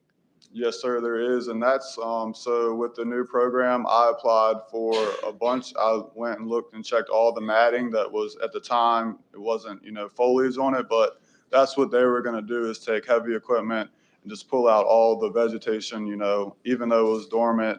But yeah, there's that avenue, spraying, but I've noticed just from, my 1 year going up and down U64 that there's a lot of, obstruction of flow caused by that. I also get calls for Eurasian Milfoil, which is another, when there's a lot of fresh water, in certain communities, that can block boat ramps and other things. As far as the state, it's a 50% match with the county. I think it's $1,000, and they spray one time a year. I just obtained my applicator's license, so in the future, if that's an avenue you all wanted me to look into and maybe take under my wing, I could potentially do that, since we would have then a year-round, way to address the problem. In your experience and training, what is the efficacy of removing it mechanically versus spraying it? Yeah, so with mechanical, that's how originally, like any type of weed removal was done back in the 50s. That was the main method. It's a little bit more, it's not more cost effective, but it does have a lot better, I feel like, outcome, because you're moving out the whole plant's root system and everything in the water system. Whereas spraying, you're not always killing the whole plant entirely. So you have the chance for, new growth to begin if it's not sprayed correctly. I have no experience mechanically removing weeds out of water systems. It seems to be today, at least what I've came across, either granular or liquid, weed applications is kind of what is, the norm. But for, like I said, the vegetation program that I applied for funding was to do that, mechanically remove, all the mats. So that request is in now? That request didn't receive funding. There was $312 million worth of request, and there was only $36 million to allocate. So that one was not selected. In the application that I applied for the program, one of the questions was how many, houses or landowners would be by this removal. And I think, I calculated it to the best of my ability, but I think that might have been one of the reasons why I didn't get selected. Yeah, exactly. So is that a yearly application? Will you be applying for that again? Yes, sir. So this is the first year. They want to get these projects on the ground. So I'm going to have a pre-bid meeting in October for this upcoming Roanoke Island project. And then, yes, it will be continuous each year. So when do you find out if you get funding or not? So I learned about it in January, and I applied, I believe, at the end of February. And then I was notified about a month and a half after that my application received funding. But in the future, I'm not sure what time of the year they'll have, your application deadline, but. Well, please come back to us when you apply and get an answer from them, if you would, to let us know how that goes. Yes, sir. Appreciate it. Thank you. Okay, anyone else have any questions, Adam? Thank you, Adam, for what you do, for the hard work you do, and we really, really appreciate it. Thank you for this update. Yes, sir. Thank you. Yes, sir. Chairman, item 10 is a proclamation for World Alzheimer's Month.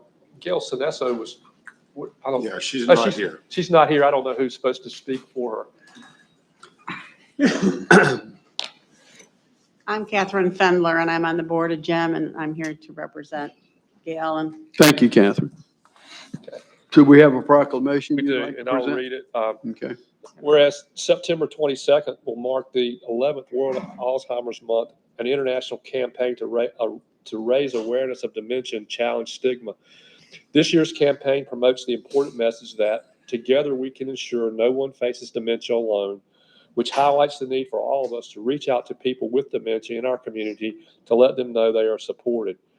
And whereas GEM Adult Day Services strives to raise awareness in our community about Alzheimer's and related dementias, along with the need for progressive programs of care for the individual, educational programs for our community, and care partner support, we can all raise awareness and promote Dare County as a dementia-inclusive community. And whereas dementia becomes a $1 trillion disease in 2018, informal dementia caregiving is equivalent to 40 million full-time workers. A disproportionate number of women are informal caregivers. Most people living with dementia do not receive a diagnosis or support. In North Carolina, over 180,000 people are living with Alzheimer's disease, a number projected to increase to more than 210,000 by 2025. Whereas while there is no cure for Alzheimer's and related dementias, there is treatment in the form of person-centered care that will promote a healthier lifestyle for people with the disease. And whereas Dare County joins individuals living with the effects of Alzheimer's and related dementias, their families, community friends, and caregivers in promoting care for those living with the disease by supporting educational programs and direct support services for our Dare County families. And whereas Dare County joins Alzheimer's Disease International, honoring those living with Alzheimer's disease, those who have passed, and caregivers, both family and professional, at GEM's 15th annual candle lighting on November 20th, 2022, and throughout the year. Now, therefore, the Dare County Board of Commissioners hereby proclaims September 2022 as World Alzheimer's Disease Awareness Month in Dare County and commends its observance to all citizens this the 6th day of September 2022. Pleasure of the board. Move to approve proclamation. There's a motion on the floor by the vice chairman to approve the proclamation. Second. World Alzheimer's Month as presented. It has been seconded by Commissioner, was it Ross? Ross. Yeah. Any further discussion? Hearing none, those in favor signify by saying aye. Aye. Opposed, like sign. Motion carries unanimous. Thank you, Catherine. Thank We you. appreciate you being here. Item 11 is an update on the Caregivers Day Out program, and Sheila Davies and Diane Denny are here for that presentation. Good morning, ladies. Good morning. Morning. Cheryl did a great job with this agenda organization, putting these two items back to back. Certainly, Jim and the Dementia Friendly Coalition do phenomenal work in our community, serving folks in need with dementia and Alzheimer's. And today I'm here with Diane Denny. We were here back in March, I believe it was, or February, to talk about a new program that was being launched through a partnership between DHHS and the Dementia Friendly Coalition called Caregivers Day Out. And Diane's going to tell you a little bit more about how that's been going, which has been going really, really well, and then show you just a brief slideshow to kind of see it in action as well. So I'll turn it over to Diane. Thank you. And thank you to Jim for putting the proclamation in. Thank you so much. Good morning. Thanks for your time today. Wanted to give you an update on our Caregivers Day Out. We had our first Day Out program on March the 21st of 2022. We had 1 participant and 6 volunteers. I'm happy to report that now we have 7 registered participants and 11 volunteers. Consistently, there are now 6 participants that come every week. We've been lucky enough to have volunteers each week to have a one-on-one ratio with our participants. This has been a great experience to be able to get to know the participants and their abilities and be able to engage them at their best. Our mission states that we want the participants and their caregivers to still feel worthwhile and be a part of the community, to have a purpose in life. We've been able to accomplish that by the activities each Monday. You'll see in the slides, some of our activities have included decorating hats for Easter, and to bring the community into it, we donated those to Peak Resources. We painted Mother's Day cards that we donated to Spring Arbor. We decorated baseball hats with the help of bow ties donated by someone we all know, and donated those to Peak Resources. We made dog pull toys and donated those to the SPCA. We've also had some community folks come in and tell us about the happenings in the community, like Murph from Nest and Dan from the Elizabethan Gardens.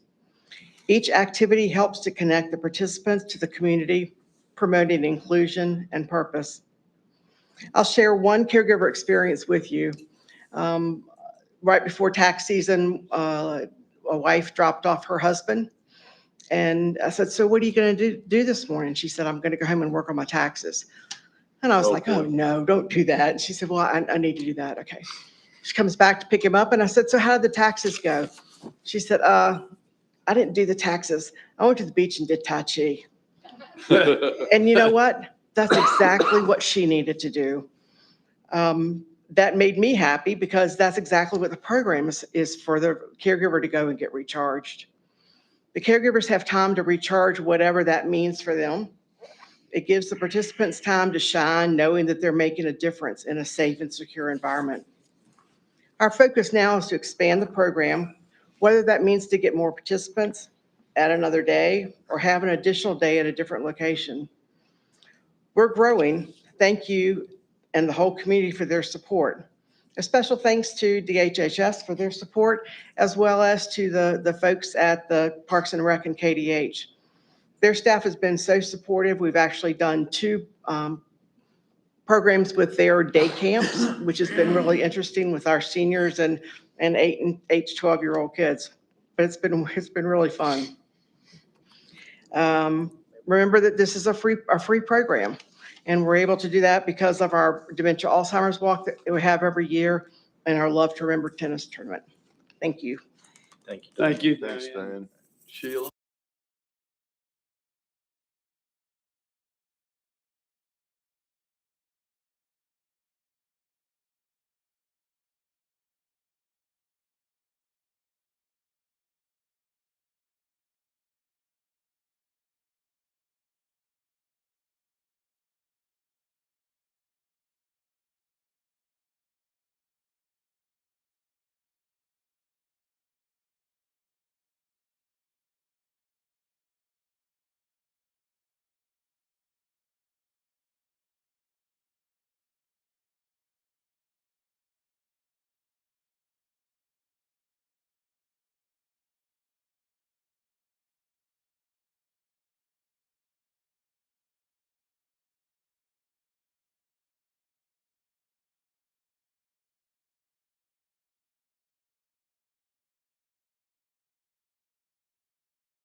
Thank you. Great stuff, lady. Thank Great you. stuff.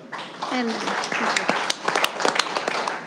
I'm just going to put a plug one more time that this is a free program for families. And so if you know of anyone, I know the volunteers are incredibly committed and would love to see the program grow, and they have the capacity for more individuals to participate. So if you're looking to get it more information, you can go to the website for the Dementia Friendly Coalition and get more information. Great stuff, guys. Sheila, how many days a week is it available, Diane?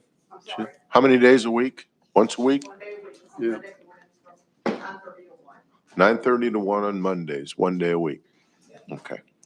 Thanks again, Diane, for what you do. I got a phone call from Diane not too long ago, said, Bob, you got any spare bow ties? I said, sure. I said, how many you need? Well, I need about a dozen.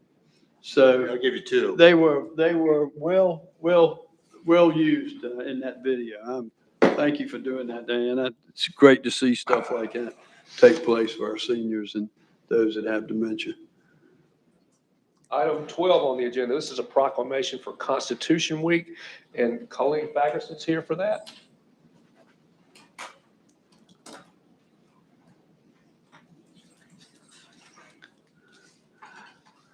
Good morning, ladies, and welcome. We'd like to thank the county for agreeing to declare Dare County celebrating Constitution Week. Who are you again, please? The Daughters of the American Revolution Yes. advocated, and President Eisenhower. No, you too. I Devoted. got that. We are Colleen Fagerston and Sue Wazlowski. Sue, say it in my really loud. Sue Wazalowski. Well, welcome, ladies. We're Thank you. representing the Daughters of the American Revolution here in Dare County. And the entire nation will celebrate Constitution Week, the 17th of September through the 23rd of September since 1957, advocated originally by the Daughters of the American Revolution. And on the 17th, we would like you all to join us at the Veterans Memorial here in Manteo. And we will have a little celebration, and we will ring the bells across America at 4 o'clock, which they will be rung all across the country as they did on the day they signed the Constitution. Wow. Fantastic. I believe y'all have a proclamation, correct? Yes, sir.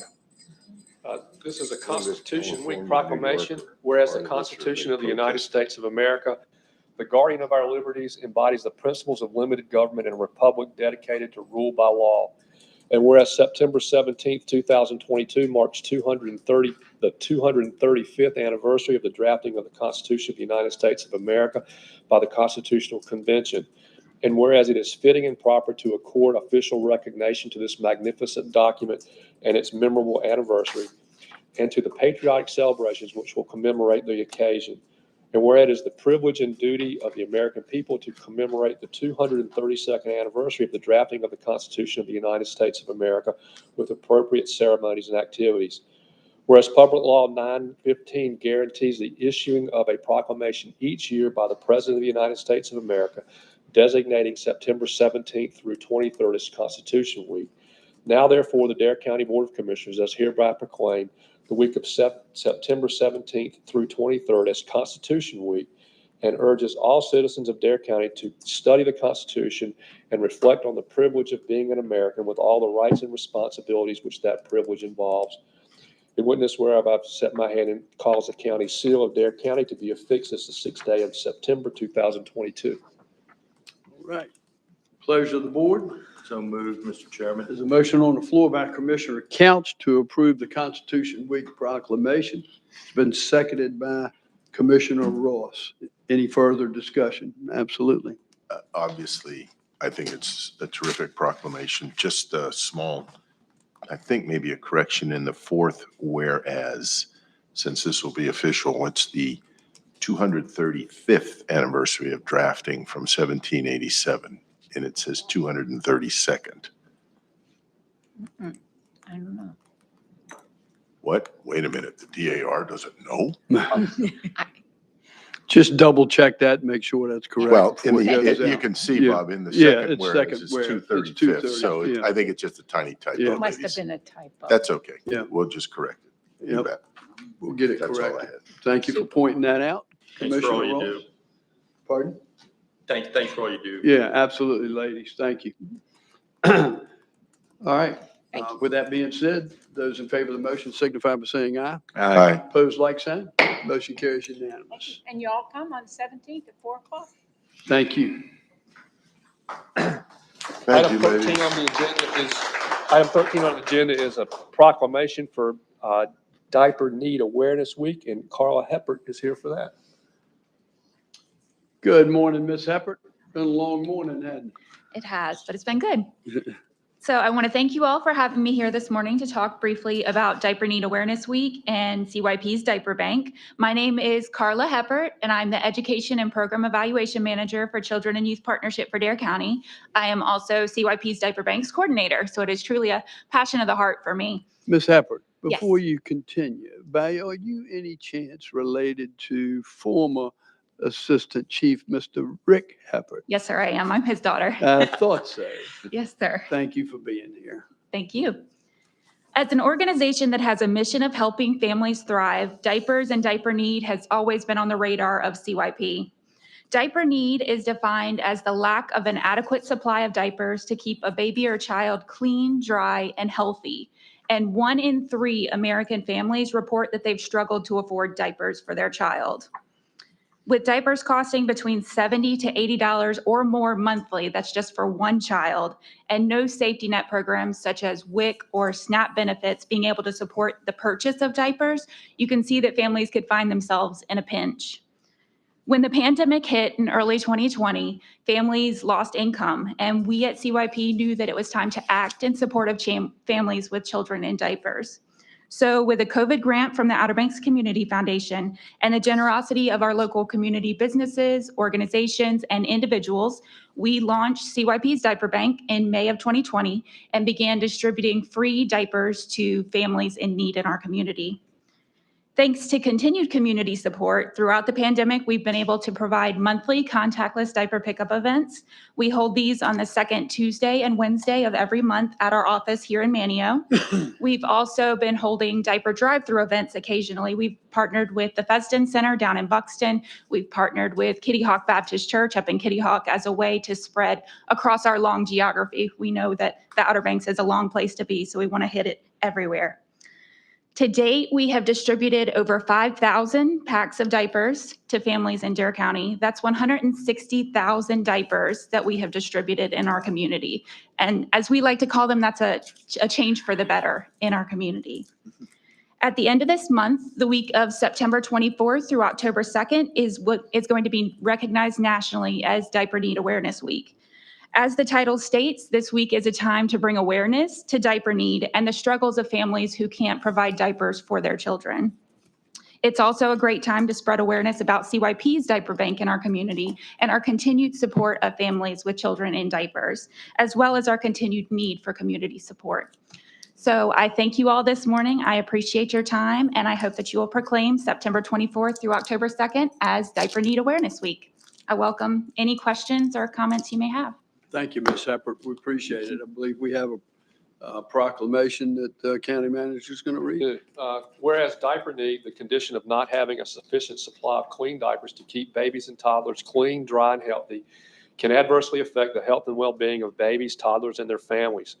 Whereas national surveys and research studies report that 1 in 3 families struggles with diaper need, and 48% of the families delay changing a diaper to extend their supply. And whereas purchasing enough diapers to keep a baby or toddler clean, dry, and healthy can consume 14% of a low-wage family's post-tax income, making it difficult to obtain a sufficient supply. And whereas a daily or weekly supply of diapers is generally an eligibility requirement for babies and toddlers to participate in child care programs and quality early education programs. And whereas without enough diapers, babies and toddlers risk infections and health problems that may require medical attention and may prevent parents from attending work or school, thereby hurting the family's economic prospects and well-being. And whereas the Dare County community recognizes that diaper need is a public health issue, and addressing diaper need can lead to an economic opportunity for our families and communities and improve health for our children, thus ensuring all children and families have access to the basic necessities required to thrive and reach their full potential. And whereas Dare County is proud to be home to trusted community-based organizations, including the Children and Youth Partnership for Dare County, that recognize the importance of diapers in ensuring health and providing economic stability for families, and thus distribute diapers to families through various channels. Now, therefore, Dare County Board of Commissioners do hereby proclaim the week of September 24th through October 2nd, 2022, as Diaper Need Awareness Week in Dare County. We thank the Children and Youth Partnership, their staff and donors for their service through CYP's Diaper Bank, and encourage the citizens of our community to support CYP's Diaper Bank to help ensure that all Dare County children and families have what they need to thrive. This is the 6th day of September 2022. Pleasure of the board. Motion to adopt. There's a motion to adopt by Second. Commissioner Tobin. It's been seconded by our Vice Chair, Mr. Oben. Any further discussion and any questions of Mrs. Heppert? Ms. Heppert, I do have one question, and this just shows my ignorance on the subject. It's been a long time since I had a baby in diaper. Are cloth diapers still in use, or are they past tense for good reason? Yes, sir. Cloth diapers. Some people do cloth diaper, but some of the challenge with cloth diapering is being sure that you have available washing machines and dryers, because that's definitely something you have to have instead of taking your clothes to a laundromat. It's not really feasible. Also, the same for childcare. Being able to provide disposable diapers is much more recommended than cloth diapers, because cloth diapers require immediate cleaning and action. Okay, so primarily what you're providing are the Our Paper type disposable diapers, yes, sir. Disposable We diapers. have looked into the possibility of doing some courses on cloth diapering as well as potty training as kind of an extension of CYP's diaper bank. But one of the reasons I was asking you about that is I nearly fell out of my chair when you said it was $80 a month per one child, per child for supplying diapers. So that was the nexus of the question. Appreciate it. Thank you. Thank you. All right. Thank you again, Ms. Shepherd. Those in favor of the motion signify by saying aye. Aye. Opposed, like sign. Motion carries unanimous. Chairman, item 14, Sheila Davies is here to present a proclamation for Suicide Prevention Month awareness. Welcome again, Sheila. Good morning again. Thank you. September is Suicide Prevention Awareness Month, a time to raise awareness of this stigmatized and often taboo topic. This month provides an opportunity to shift public perception, spread hope, and share vital information to the people affected by suicide. In the most recent Dare County Community Health Needs Assessment, suicide was noted as the 8th leading cause of death in Dare County and the 2nd leading cause of death among individuals 20 to 39 ages. What's the first? I'm sorry? This is the second. What was the first? The first is overall cancers. Cancers in that young group? No, oh no, I don't know in the young group. I'll get that it definitely was not cancer in the young group. Nope, I'm going with overdose. So probably overdose, yeah. Just so we get it. The Breaking Through Task Force, Saving Lives Task Force, Be Resilient OBX, and Dare County Department of Health and Human Services have teamed up to host a town hall event in September. The event will feature the recent film documentary, Shattering the Silence, a documentary about suicide in Dare County. The goal of this event is to provide individuals with a basic understanding of the impacts of suicide, while ensuring that individuals, friends, and families have access to the resources they need to learn about, discuss suicide prevention, and seek help. This event will be held on Tuesday, September 27th at 5:30, from 5:30 to 8:30 at the First Flight High School. Light refreshments will also be provided. The documentary will air at 6:15 with a question and answer panel following. Panel participants include Benny Baldwin, a documentary videographer, Christy McEwen, Outer Banks Counseling Services, Susan Lee, a counselor, Keith Ham with Mobile Crisis, Stephanie Webb with Trillium, Dr. Ashley Clower with Surf Medicine and Dare County Health and Human Services Board. This event is open to anyone, but parental discretion is encouraged, just given the nature of the topic. And with that, I would like to read a proclamation for Suicide Prevention Awareness Month.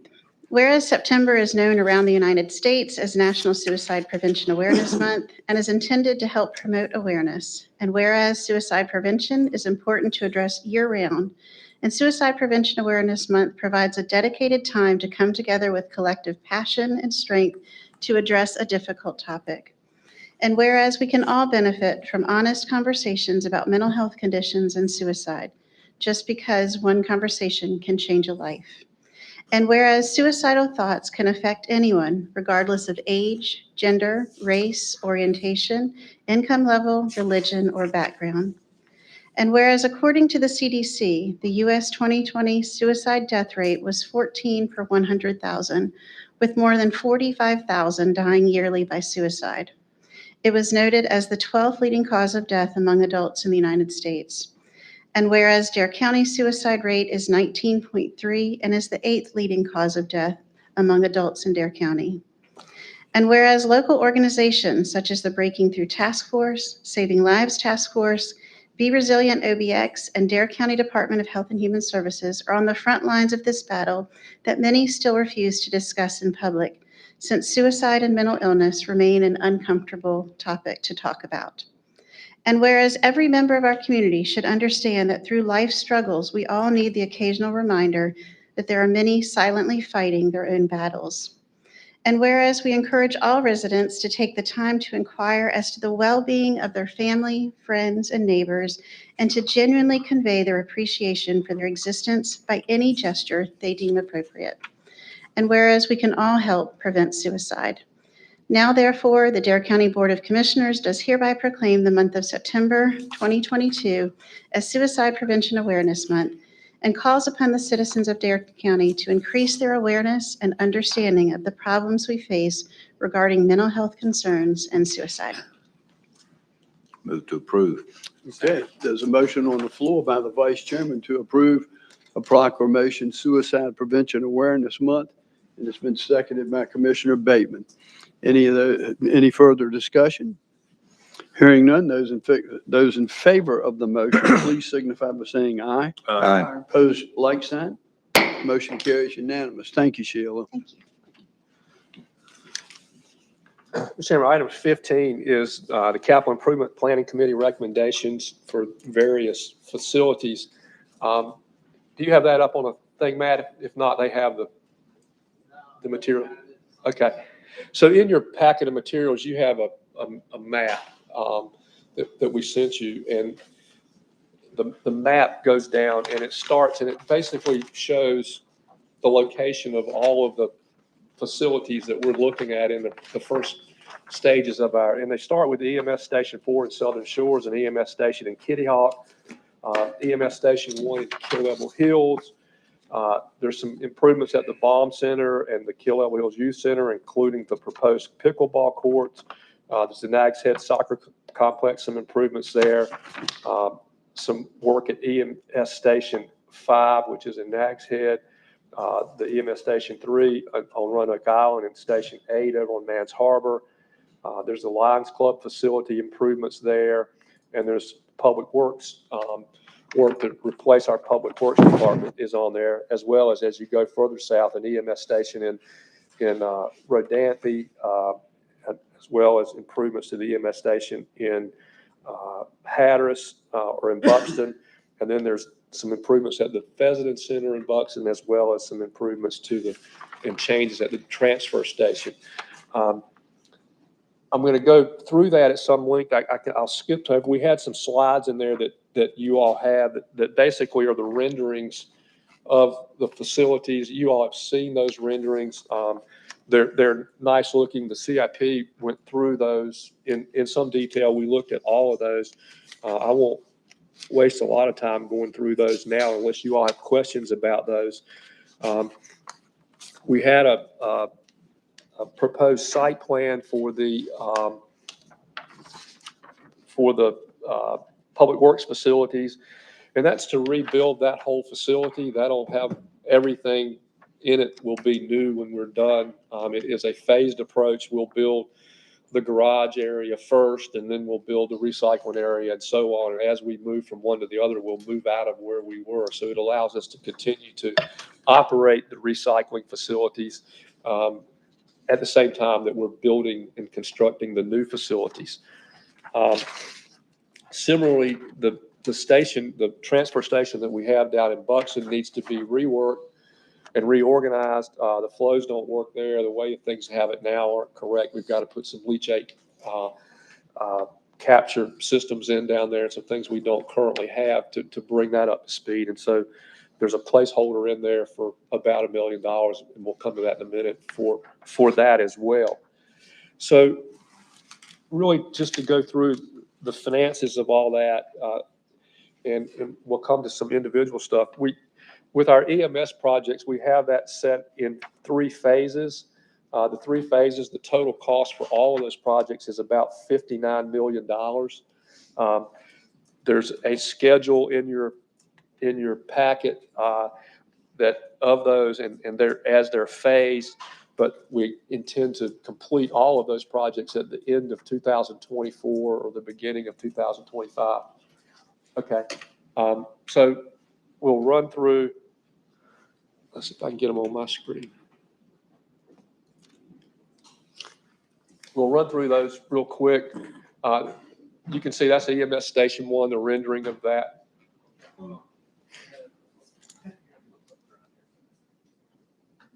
Okay, so you can see the rendering of that. As we go through these stations, they're all very similar.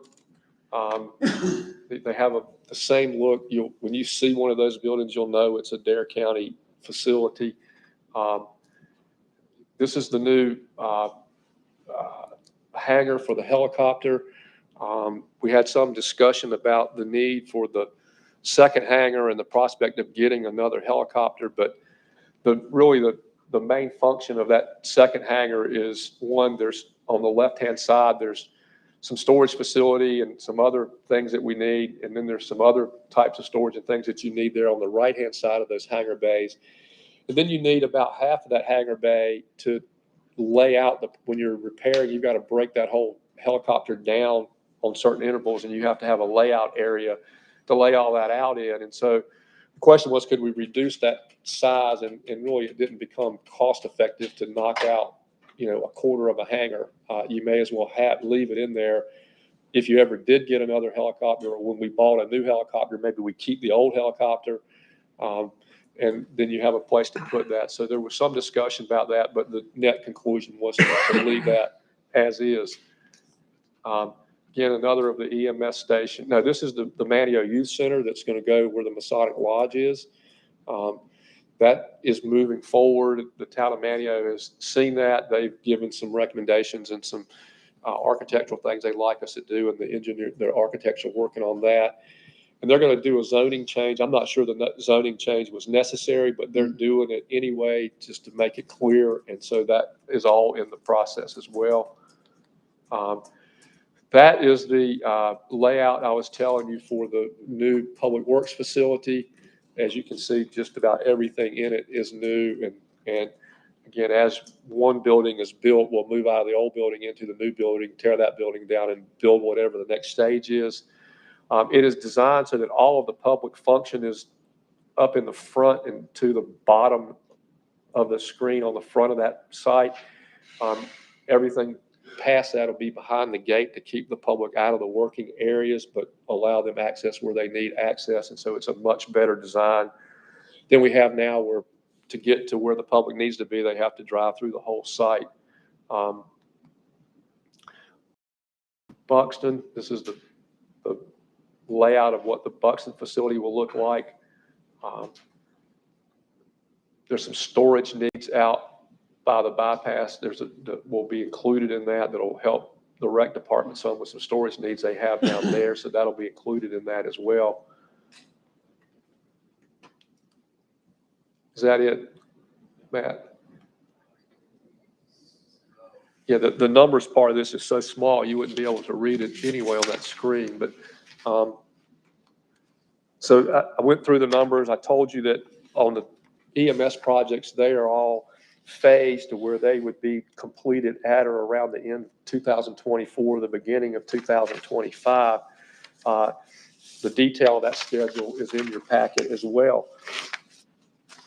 When we look at the public works projects, the total cost of that we projected earlier was about $29 million. That was our October 2021 estimate.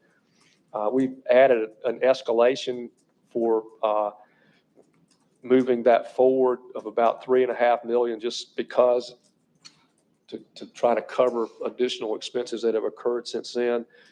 We put in $1 million for what needed to be done in Buxton. We don't have a number on that yet, but that's a placeholder for the Buxton project, making the total cost of all the construction for both projects about $33,700,000. There's a $650,000 cost of issuance to issue the bonds and things needed to finance that, so that the total debt amount to do those two projects would be $34,406,895. The next cost we have, we're talking about the recreation improvements. Our recreation project, we had enlisted the architects to come in, and we were given the task of how do we update our facilities to make them look modern. We have facilities that were built mostly in the 80s. You all wanted us to get those spruced up, new facades, new paint, that sort of thing. In that process, it morphed into some growth, and so some of the other needs to be addressed beyond just sprucing them up were attempted to be addressed in this as well. There was one of the things on the list was a soccer turf fields at Nags Head for about $5.5 million. We had chose at a previous meeting to not do those. We looked at that. We've got a little over $800,000 in a current budget to add 3 regular turf fields at behind First Flight Middle and First Flight Elementary School. It's really 2 full-size fields and 1 field that's for the younger kids. It's not quite a full-size soccer field. Soccer fields are bigger than football fields for those of you that don't play soccer. So it's a little bit harder to put them on the fields, but nonetheless, that's there. That lighting process has begun. We met with the school officials last week to get that going and have got everything on go. They're going to meet, I think, the 17th or 16th. The Board of Education meets to approve us going forward with that on their property. And as a result of that, we eliminated, the CIP eliminated that $5.5 million. There's some renovations and improvements at the Kill Devil Hills Youth Center. There's a number of things there. There's some additions, there's some storage, there's some things to do for the exercise program, the gymnastics programs and that. Further down, there's some improvements at the Lion Club. That was about a $10.5 million improvements. However, the CIP chose to deduct about $6.6 million, for there was an addition to that they didn't think was necessary. So at the Lions Club, they reduced that improvement cost by $6.6 million. There's $453,600 for pickleball courts. That number is a number that included some improvements for bathrooms and those kinds of things. The number of courts will be determined by however far that will go. I think it said on your report 2. Obviously, you can get more than 2 for that amount of money. When we were talking after the meeting, we looked at, if you put them at the Baum Center, for example, there are restroom facilities and that there. So the half of that $453,000 that was going to be for those types of facilities would be unnecessary and could be put back into pickleball courts.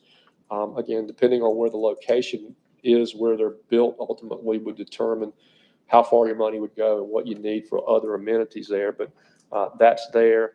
Down at the Pheasant Center, there was $2.9 million in repairs, and then another $2 million in upgrades and costs, and most of that dealt with storage and things that aren't there now. And similarly at the Baum Center, there was some significant repairs to do there, and then there was some storage and some additions there to add some facilities to that as well for the Baum Center. And then finally, if we're going to do any other athletic fields, then that's a cost to be determined. That's not in this. So with all that said, we had initially about $36 million of overall recreational costs.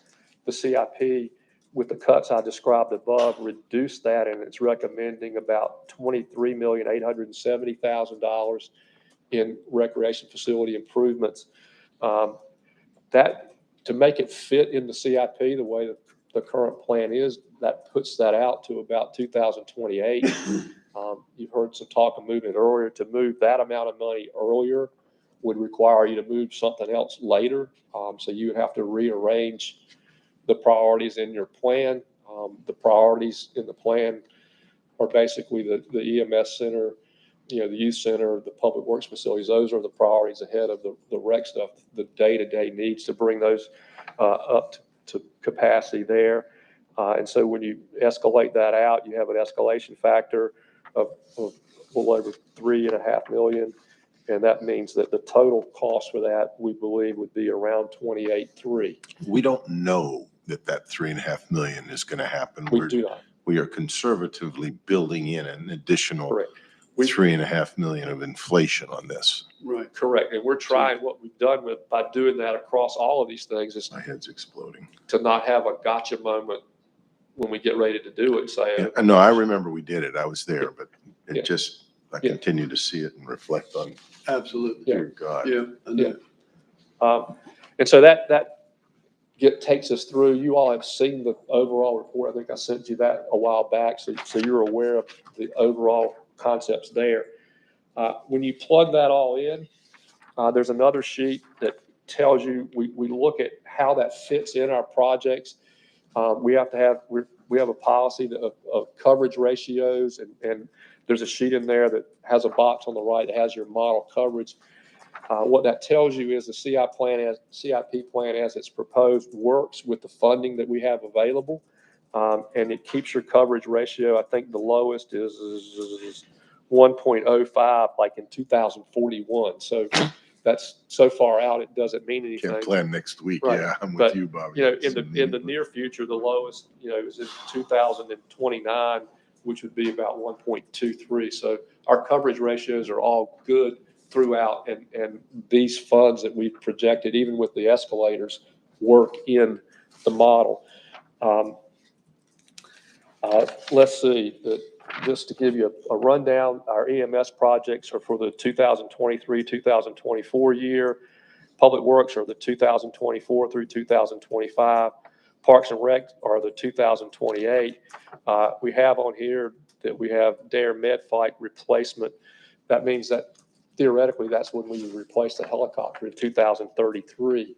And so that's in here and is shown. Whether that becomes necessary or not, we'll have to wait till we get closer to 2033, but it's planned for.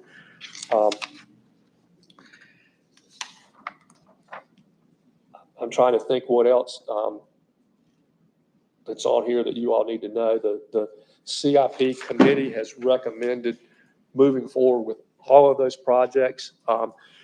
We also have some work going on at the animal shelter. Finally, I know Commissioner Ross was frustrated with the delay there, but that's finally on the move. We're looking at the youth center. Beach nourishment's now complete. We're going to talk about affordable housing in just a minute. We're replacing a bulkhead that's being done as we speak, or the process is in process as we speak, down in Rodante around the emergency ferry dock there. That bulkhead is collapsing, and so we're putting that back to make that safe. There's a drainage process. We have some funds in the budget for the drainage fund up in the north end of Roanoke Island. That's been bid, and that process is underway too, or in the process. We've got what we call Island H modifications. That's a part of our dredge program to create capacity at a dredge island so that spoil can be put there. That's something that you've already approved, but that's a capital item that's going forward. We talked about the Buxton transfer station, and then the Avon to Buxton water line that you keep hearing about every 3 or 4 months. Somewhere we have a break. That's being replaced. That's gone out to bid, and that work should start here soon, so that hopefully we won't continue to have those breaks down there. And so those are all of the capital plans that we have going forward, and it's before you to authorize us to move forward as proposed and as recommended by the committee. What about the Mans Harbor Fire Department? The Mans Harbor Fire Department in the Mans Harbor EMS station is included an extension to make that long enough to include. Just so you know, just to be aware that the Mans Harbor Fire Station or EMS renovation proposes building it behind the fire station. It takes out the old EMS station and then elongates the fire station so that it's long enough to house all their equipment. That is in the plan. All right, thank you. Danny, go ahead. A little concern about the Fessenden Center, being that area is exposed there. The roof is in bad shape. We got basic repairs coming up. Is there any kind of stopgap that Buildings and Grounds might be able to do to?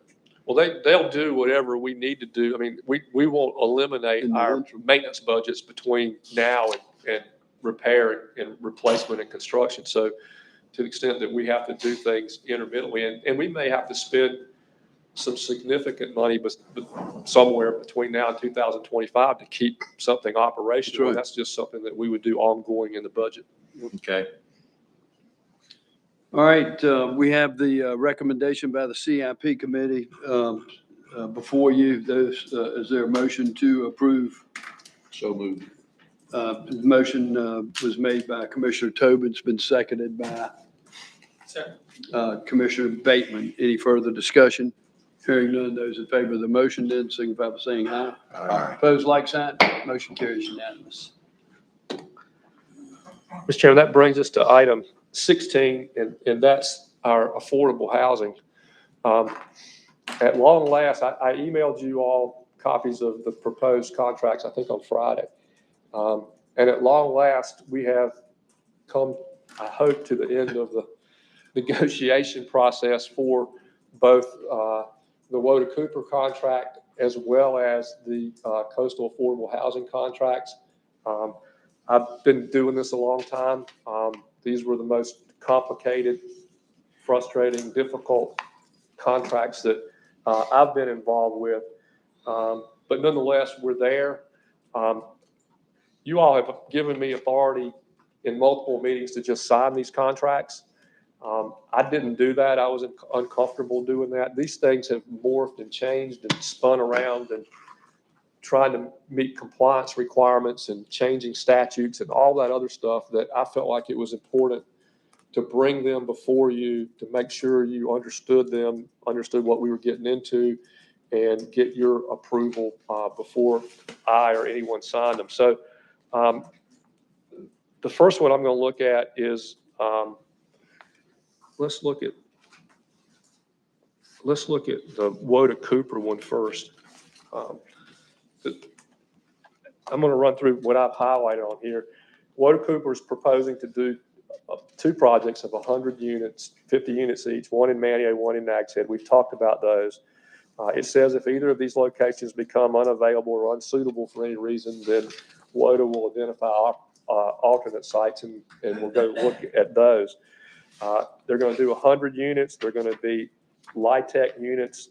Their preliminary proposal is for 24 one-bedroom, 66 two-bedroom, and 10 three-bedrooms. But the final mix will be determined in consultation with us and with their market analysis as well. Notwithstanding, the final unit mix has got to be approved by us. So we have the veto power ultimately over the mix. They're going to do all their LIHTC, they're all below 80%, and they'll meet the 20% of 60% AMI requirements, so that won't be an issue. They'll build this with Woda Cooper, but they're going to be using a number of their Woda Cooper affiliates. They have some nonprofits, they have a construction company, they have various entities within their entity that do this kind of work for them, and they'll be involved in development. They agree that it remains affordable for the entire term. They're going to be using a ground lease so that we'll own the property and lease it back to them, and it will always be affordable. They'll commence there, and they've gone without the agreement. They've gone ahead and done a lot of the legwork to get the financing in place, and they'll start development as quickly as possible. But they expect it to be for sure within the next 12 months. They've agreed to pay the DFI fee, the 1% fee, with respect to the Bowsertown project. They've asked us to give good faith consideration to impact fee or other waivers as they come up if they're needed and if we can. They've asked us to, have committed $9 million to these projects. We're using up to $1 million of the $9 million towards their pre-development costs, if you will. And they'll give us a draw schedule as we get into those. And they're doing those in equal. So for every dollar we put in pre-development, they'll put in $1 pre-development. So they'll have skin in the game since we have our money in the game as well. We can pull out of this. If they don't get their financing within 12 months, then we can pull out of this and terminate the agreement. The $1 million that we put in, or whatever portion of that we put in, if for whatever reason it's terminated, we lose that. There's no payback provisions there. So that's our risk, is that $1 million going up front. And so if something happens, we pull out, can't do it, whatever the reason is, whatever we've spent of that pre-development is gone. We've agreed to purchase the Nags Head property when they get their financing in place. The idea is before the banks are going to lend, they're going to have all their permits. They're going to have all the town requirements and all that. And so when that is done, then we'll take some of our $9 million and buy the Nags Head property in our name, and then we'll own it and lease it back to them. As we go forward, they're going to build and draw from our money and their money, and you're going to ask me what pair up the sue means, and pair up the sue means on equal basis, 1-to-1. So as we, or not 1-to-1, relatively speaking, as we go through, if we're paying 40% of the project, then 40% of each draw will be our money, and the other 60% will be theirs. Under the statutes, under the law, and to make this thing work, we have to lease it back to them, and we have to get rent. We can't just give them a free lease. We've worked through our attorneys at Parker Poe and through their attorneys, and basically what we're doing is taking the fair market value of the property, saying, okay, if you took that and you restricted it with a lifetime encumbrance of affordable housing project, and you couldn't buy or sell it except if you wanted to operate an affordable housing project on the site under the terms of our lease and our MOU that we're doing, what does that do? And that would significantly reduce the price. And we know that because when we put out an RFQ for bidders for affordable housing, we got 2 out of the whole world of bidders. We've got 2. We got WODA and we got Coastal Affordable. And so the market value of a restricted project like that is low. They've taken that and amortize that over the term of the ground lease, and they'll pay that annually. It'll be the last thing paid, so that they pay all their operating costs first. If for some reason they didn't have enough money to pay the rent in a year, then they would carry it over to the next year. But if it ever gets to the $28,000 in unpaid rent, then they've got to bring the balance clean at that point, or else they're in breach, so that we ultimately get our money.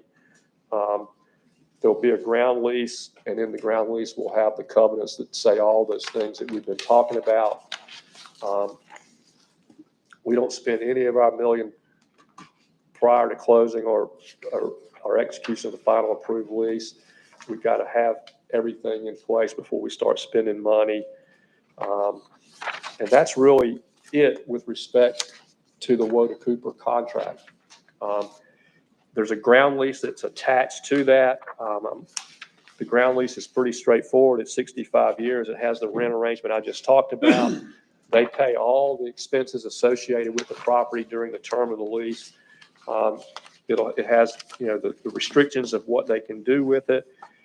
If they default, it comes back to us. So we have the remedy. We either can file suit for specific performance to make them comply, or we have the right to take the project back away from them and do something out with that. They can't assign anything without our consent. So we're going to be dealing with WODA unless we choose not to. If they choose to sell it or assign it, and we don't like who they're selling it or assign it to, then we don't have to consent to it. They're in default if they don't pay the rents, if they don't comply with the terms of the lease or the MOU, if they abandon any of it, if they fail to comply with the affordability covenants that are required, then they're in default. The affordability covenant talks about 80% of AMI. We have that in there. Let's see what else. Again, they're agreeing to pay 100% of all expenses associated with this. At the end of the lease or at termination, they surrender the premises to us. They indemnify us from all losses, claims, liabilities, etc., for their failure to deliver the premises to us, should they be required to do that. If they're required to, if they use a mortgage and all that, they are not going to be allowed to. We're not going to be required to subordinate our lease agreement to their loan, so that any lender would be bound by this as well. And so should they default with a lender, this provides that the lender can foreclose and sell, but whoever buys has to operate in compliance with our ground lease. It doesn't cut off the ground lease. So we keep control both during the lending phase, at the initial phase, and then at the surrender phase. We have our remedies spelled out in this already.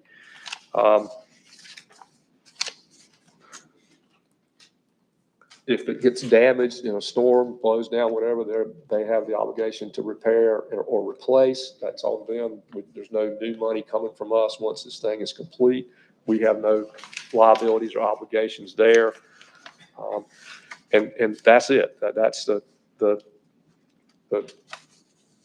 memorandum of agreement and the lease. Does the ground lease agreement get executed for both properties they're going to build on?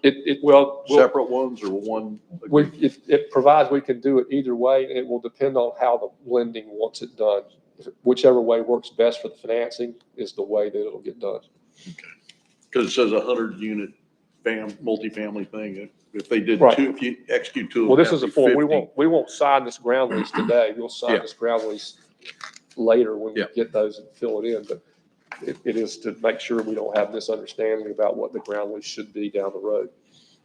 So if you want to take these one Let's at a take time. them individually. Yeah. If you have any questions on that, if you do not. Any other then- questions, Bobby, on this? Go ahead. Bobby, just a question. I know they're going to be managing the property when it's done, and they're going to be doing it under our okay on the percentages of what goes where. With regard to workforce housing or essential housing as a part of this, will, for example, school teachers or police or fire people get any, there will be no preference at all in that? This is going to, in fact, they might not be eligible for these. These are Won't going to be be straight eligible. LIHTC. I didn't think so. It's going to all be like These will that. be So 100. it's going to be. These will be 100. Now, the one we're getting ready to do will not be LIHTC, so Right. that'll hit that market. But these are the LIHTC, which probably is a lower, maybe a beginning teacher could. I'm not sure where they start. They're Squeeze in around 36,000. Yeah. So Yeah, they're going to be possibly. close. So, yeah. Other they're than that, close. no. But even if they did, there would be no preference. There'll be no preferences. Okay. Correct. All right, any other questions, Bobby? Yes. Yes, sir. Go ahead. Woda Cooper will be developing this according to the pro formas they supplied us. And in those cost development pro formas, we discussed, you and I, Bobby, about possible increases or other aspects of their costs that they would shoulder and bear, not pass on to the county.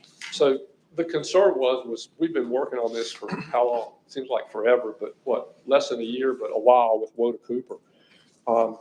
And obviously the prices have gone up and things change with regard to the pro formas that we saw earlier, and we were satisfied with those pro formas.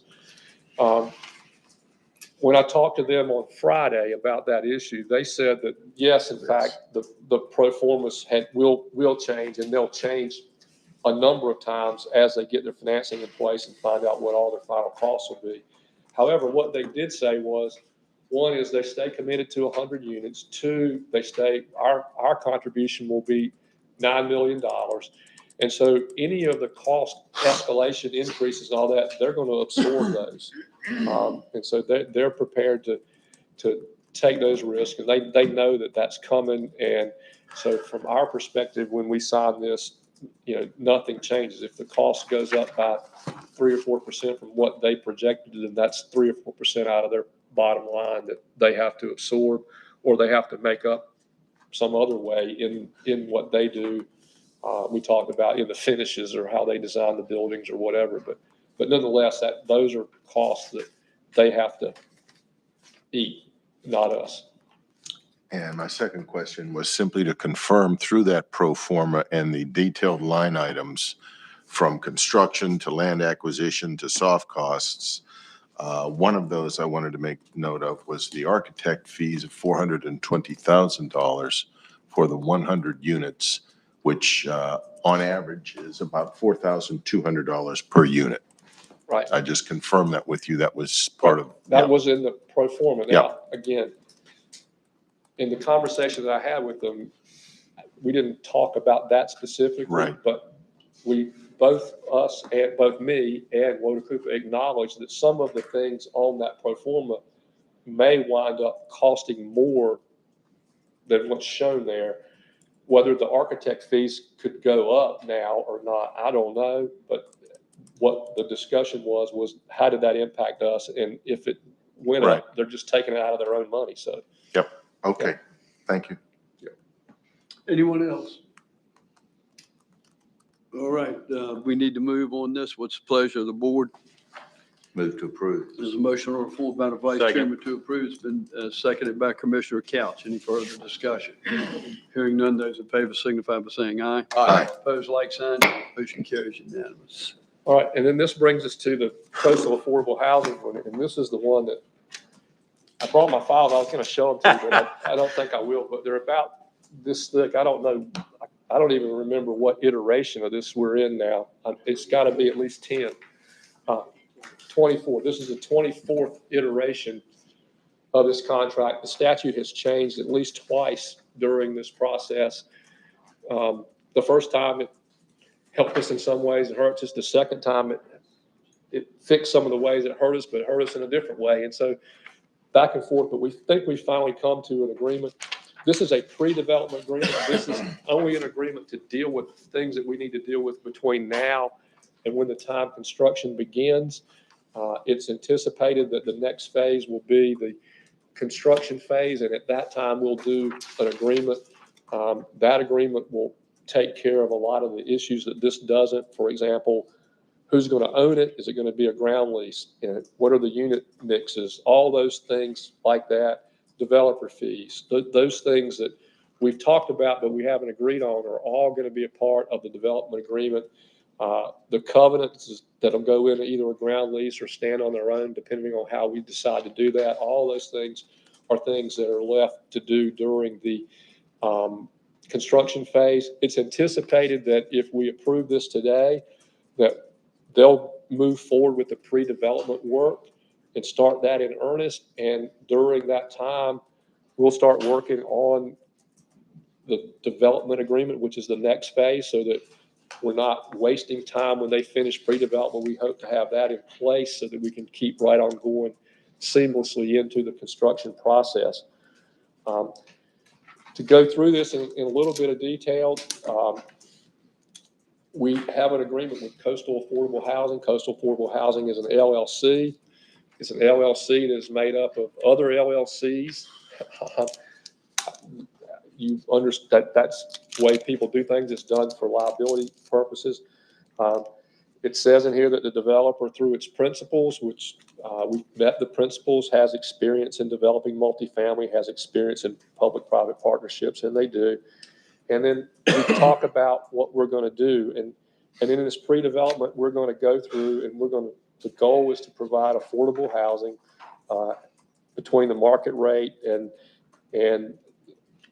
a reduced rate. And that's language that's in the statute. The statute says that. And if they do that, then we're lending them the $35 million that the state gave us. And then we have to calculate annually the difference in what market rate rent is versus the rent we're charging in these units. And whatever the difference is that savings. And that savings accumulates over time. And during that time, if they save $35 million, then the state will then allow us to forgive that loan. And so they don't have to pay it back. If they do not, the amount that they do not save, if you will, they're required to repay to us and then us to the state. This says, notwithstanding any other provisions, we're not liable to Coastal Affordable Housing for anything above the $35 million that we get from the state. Everything's contingent on us getting that money. There's no money out of the general fund or anywhere else going into this project. It's all coming out of the funding that the state provided to us, and it's all being provided under the rules that are under the statute that gave the money, the appropriation statute. This is the pre-development agreement. Much as we did with Woda Cooper, we've got $5 million in pre-development costs set aside for that.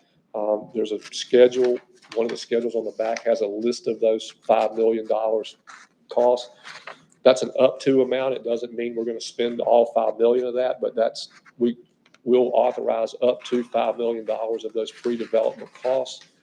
Again, much as with the Woda Cooper one, if we get to the construction phase and for whatever reason we don't go forward, we can't come to a deal on the site, we can't come to a deal on the units, we can't come to a deal on the mix, whatever the reason is, we can't make a deal going forward, then we are out that 5 million. There's no obligation for anyone to repay. So our risk in this project is 5 million of those funds.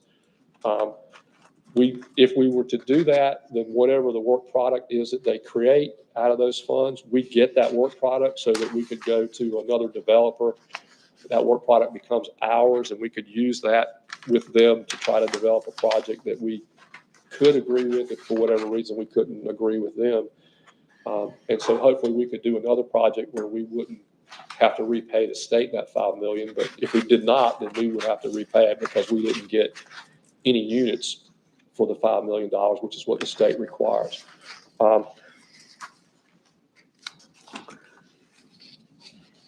This project anticipates 300 to 400 multifamily units. They have already looked at sites throughout the county and are identifying sites now. Depending on what site becomes the best site, if you will, there may be some action required this board. I'm going to call it a friendly condemnation, where we work out an agreement with a developer where we condemn, and he knows he's getting a certain thing, so he doesn't contest the condemnation, if you will. The idea being that we can then clean up defects in the property with title or with liens or whatever might be out there. We could fix those things if we had to through a condemnation project. And I don't know if that'll happen or if that's necessary, but that's something that we have discussed. I talked to you about the work product. There's a management plan attached that gives you a schedule of how things are going to occur, the timing wise. Right now, the biggest obstacle, if you will, with regard to timing is getting land, get it under contract, getting it zoned properly so that we can start doing the other things. And it's not for lack of effort. It's just been a long and arduous process. It has a provision in here says that if they're eligible for consideration for some ad valorem tax purposes under the low-income housing development under GS 105-277, we'll help them with that. We're not promising them they can or can't get it. We're just saying that if it's available to them and they're eligible, then it's okay with us if they get it. In this one, to keep the cost down and the interest cost down with rising rates, then our 35 million is the first 35 million in. So rather than them going ahead and borrowing all their money up front and paying draws with our draws, we'll use up our 35 million to pay the first 35 million in construction, and then they'll use what they borrow to pay the last 60 million or thereabouts in construction as well. That saves them some significant interest, which means there's some dollars that can go into the project that get us units. There's section 4.6 talks about ownership, and you'll notice it doesn't mention ownership. It mentions it'll be operated by them. It doesn't say ownership on purpose. We took it out on purpose because we haven't resolved how we're going to do that yet. We haven't among ourselves, nor have they, whether it's going to be a ground lease or whether they're actually going to own it and we're going to restrict it. And that's something that we'll work out in the development agreement that's coming.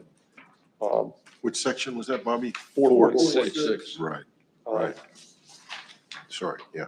Down in 6.1, I talked to you about purchase of the work project. And it says what I just said. If we don't complete it, then we get the work product that has been completed with the money that we spent. You got a question? Yes, sir. How far down the road are we? You said we'll define some of these things as we go along. How far down the road are we financially? At which time we're trying to decide whether we get a ground lease or they own it, we own it. I don't know. It depends on how fast we can. The issues that are out there with the development are known to us and to them. We have pushed them down the road in the sake of time because we're trying to get moving to get these sites ready. And if we were going to wait while we hassle through all that, we would be another 60 or 90 days before we could start doing those other things. And so we put those in the construction agreement.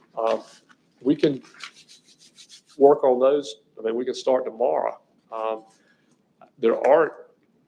There's 3 or 4 contentious issues I'm thinking that we're going to have to sit in a room and knock out and see where they lead us and come to some agreement or not. And if we get past those, then the other development stuff is easy. There's no really, I said contention, it's not contention, but points of view, the way they're looking at, the way we're looking at, we've just got to reconcile those to some common ground on several issues that are in this, that'll come up. And I can't tell you how far it will be because I don't know how long that'll take. And we'll start spending money as soon as we've signed this agreement. There's things they can do that will start costing money.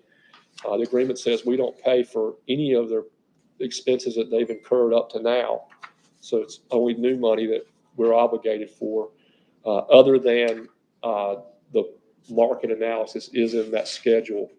And so they've done a market analysis already, and so that would be a part of that $5 million. But other than that, there's no expense that we're obligated for today. Do you recall how much that market analysis was? It's included in the 5 million, Bobby, off the top of your head? I don't remember. I don't either. You remember. guys remember? Yeah, okay. But it's in that number. So nonetheless,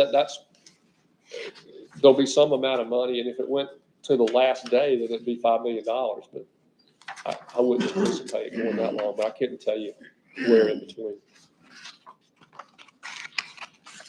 And that's why we've got the work product provision there, because if we get to a point where we can't come to an agreement and we've spent, let's just say we spent $3 million, with the $3 million worth of drawings, site plans, whatever they've done to justify payment of that money, we get it and we take it and we go hire firm ABC, take that work product and say, take this and now tell us what you could do. Here's what we want. We couldn't get them to agree to it. Will you agree to it? And we'll use that work product to go forward. Gotcha. Bobby, real quickly, I know this will be calculated as you've described in here, as I read on the forgivable loan premise, calculated by a market rate that we will agree to jointly versus a statute-governed lower rate driven around AMI and guidelines. Correct. Yes. I'm not trying to drill you on this. No. I'm going for a more general point. Some amount, for sake of my question, market's $1,500 and our reduced rate, we agreed per statute, et cetera, is $1,000 per month per unit. That theoretically, that $500 per month per unit would be the calculation against which the loan is being forgiven. Is that right? Right. So if there were 400 units, 500 a month is $6,000 a year. 6,000 times 400, I guess, is 2.4 million, just in my rough calculation. So in essence, we would be looking at a time frame horizon with a theoretical 2.4 million repayment per year to satisfy the loan. Is that about the way this is? Correct. Okay, I just make sure I'm understanding it correctly. Kind of like how the dredge is set up. Yeah, yeah. That's what I thought. Just to give you a broader context of that, because I think it's important.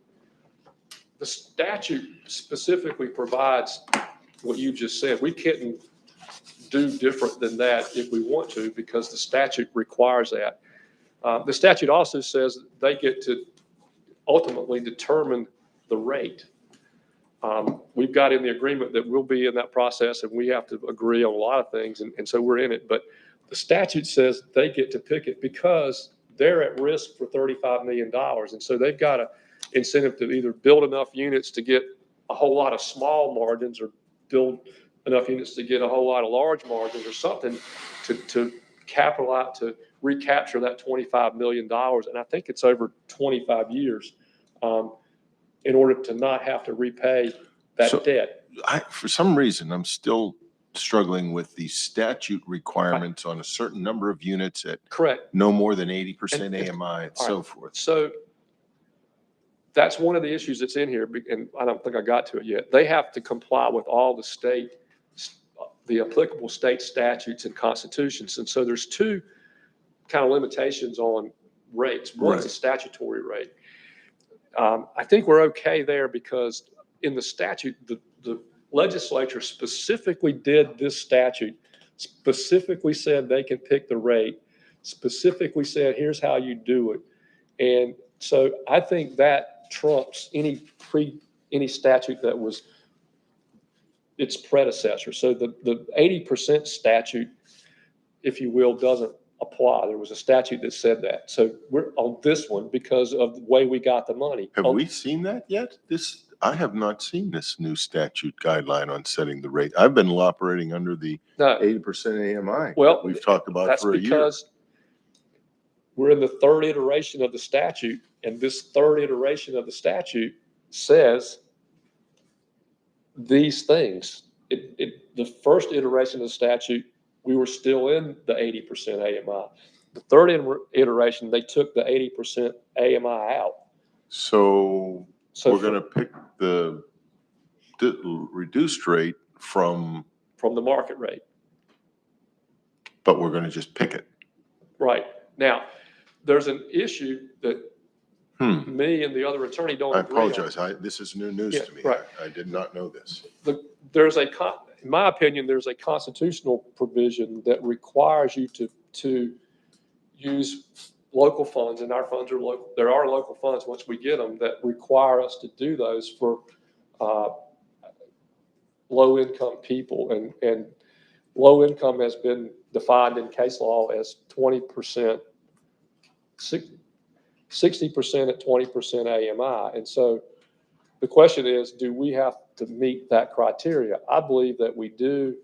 I'm telling you, I don't think they believe that we do. So 20% at 60% AMI? Right. 20% of the units at 60% AMI. Correct. So for our consumption, that's 20% of the units for people in the 35 to 36, 38,000 range. Correct. And then you just said we have a disagreement with that? Well, they think that the constitutional provision doesn't say what I think it says. And so we'll figure that out. We'll get an opinion and make sure. And then just to cover that, they're required to meet statutory constitutional requirements, and then they're required to indemnify us for that.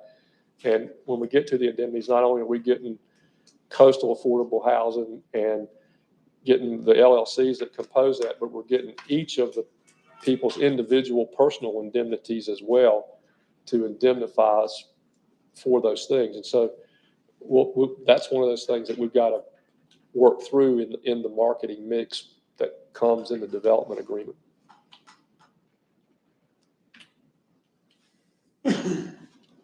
Which help, I mean, there's some benefit to this because by not having to worry about that 80% AMI, it allows us to open the market up to what we're trying to hit. It does, but, and again, and maybe you guys all know this. This is first time I've come to, maybe you know this. I knew it. I did not know it. How did you know it? I read it. So you read got the it statute. as of Friday? No, you got the Okay. Then I failed to read the statute and I stand guilty You as did, such. and you would, unless I gave it to you, you wouldn't have read it. And we haven't talked about this because we haven't talked about this contract much. So you gave it to Commissioner Tobin? I didn't give it, no, he got it. I don't know. There's a legislative news service. If you're on it, you can get it and read them. Maybe that's what I should do then. Yeah. So anyway, that's what that statute says. And that was the third iteration that came out with the budget amendments that came back in the fall. So, Bobby, do a what if? And let's say there's an opinion that comes down from somewhere that says this is okay. And we move forward on that basis. And then someone challenges it in court and the court agrees with you. So what is the remedy? the remedy is for the dollars that were local dollars, we would be responsible to replace those dollars, and then we would be going after them individually to get those dollars back. Because that's what the indemnities are for. Okay, got it. Otherwise, we wouldn't. I mean, if we were relying just on the, and we would have, I mean, they have an asset. They have a $100 million, 400 unit thing that we could go after as well.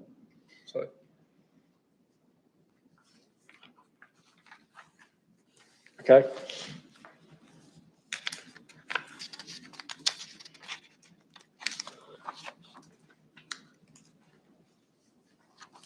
Talking about the work product, I'm just looking to see. We talked about the indemnities. Each one of them, Robert Ferris, Jordan Hennessy, Aaron Thomas, and Marion Warren, all individual. Where are you at on I'm on this? paragraph Last few pages. 7.14. 7 point what? 7.14. Okay.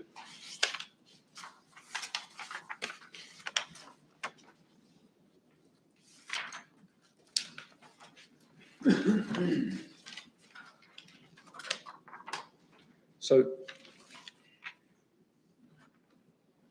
those are the indemnities. And then if you go over to the next page where it says county, and the last sentence before 7.15, that when we get ready to do the development agreement, we're going to renegotiate indemnities as well. And again, from our perspective, we want to be sure that whatever comes of those discussions, that we're covered and we get those indemnities for us to cover our bases should somebody interpret the rules differently than we did at that time. I've made it clear to them, and I think they agree, we're the bank. We got the money and we're giving them the money as the bank, and that we don't have any liability for anything, operationally, construction-wise, whatever. And if somebody ever comes back on any of this stuff, that it's our position that they're on the hook for it, because they're the ones that are doing the project, making the money, and handling all these things. And so whatever we negotiate in our development agreement going forward will include similar language that indemnifies us to make sure we aren't putting our necks out for anything. Would that be something like, say, for instance, a mechanic's lien? Well, yeah, right, whatever. And to the extent that, if we wound up owning the property in a ground lease, then we'll go into that in more detail than if they own it, right? And again, whatever they do, before they pass title to any property into anybody's name, whether it's our name or their name, we'll either have a ground lease ready to go simultaneously, or we'll have covenants ready to go simultaneously, so that anything that happens post-closing would be subject to our lease or subject to our covenants. And that's it. That's the high points of this agreement. And absent questions, then this is ready for you all to move forward with as well. All right, anyone have any questions about, with respect to this pre-development? As an observation, I feel like Neil Armstrong going into space. We're first. Guys, this essential housing is not going to go away. The problem is going to continue to be there for future boards, for future people. We got a serious problem, and this is the blueprint for trying to deal with this. We knew it's not going to be easy. There's a lot of questions, but we got to move forward. A generic statement, but I don't know what else to say. Anyone else? Yeah, I'd like to have a primer outside of the meeting explaining the latest statute, since I'm not up to speed with all of you. How about, let me just do that real quickly. That's news to me today. I didn't know. Okay, I didn't sorry. know either. It's a page long. I can tell you right now, unless you want more detail than that. I mean, the statute's pretty straightforward. Okay. It's section 24.1B of session law 2022 dash. It was in the budget. Yeah, it's in the budget, looking for the number. From the budget bill. Okay. This is the one we got from Perry from McGuire Woods, so that's what I'm looking at. It says that the sum of $35 million in non-recurring funds shall be directed to Dare County. That was to avoid that federal thing that we spent months trying to work our way around. So that was That I taken recall vividly. That's right. So that took it out of the general fund, not out of the federal funds, and solved that problem for us. It says, for the purpose of making a forgivable loan to a qualified private partner selected by the county to construct affordable housing units in accordance with the county's longstanding master plan to increase workforce housing, which was included in the Affordable Housing Best Practice prepared by RTI International in 2016 and presented to the Dare County Board of Commissioners. That's the economic study we had done in 16 that had the provision that affordable housing was a necessary thing if we were going to have economic growth and development and all that in Dare County. Dare County and the selected qualified private partner shall enter into a written agreement to implement the provisions of this section. It will not be subject to Article 3 or Article 8 of Chapter 143. Those are the bid requirements. Unlike the first statute, this doesn't have a selection process. It doesn't say we have to have an RFQ. It doesn't say how we have to choose our partner. It doesn't have anything like that in it at all. And so it basically says, you go get somebody to do it. Here's $35 million. You lend it to them, and they're going to build you housing. And there are no other really rules in here for us. Now, from the other perspective, it says the agreement shall authorize, we got to enter an agreement, which is phase one of the agreements we just did. The agreement will authorize the use of the funds. The agreement shall be for a term of 25 years. And so when we get to the construction agreement, we'll have an agreement that has all that in it because they've got to make their savings over that 25-year term. It said at the expiration, you can either terminate the agreement or you can extend it, but with the mutual consent of both parties. So either to terminate or to go forward requires everybody to agree. As the repayment of the forgivable loan, the partner shall provide affordable housing at a cost savings between the usual and market rate for housing of the type developed, which should be determined jointly by Dare County and the qualified partner, and a lower rate, which will be set by the qualified partner. So we and them have to agree on what, quote, the market rate is.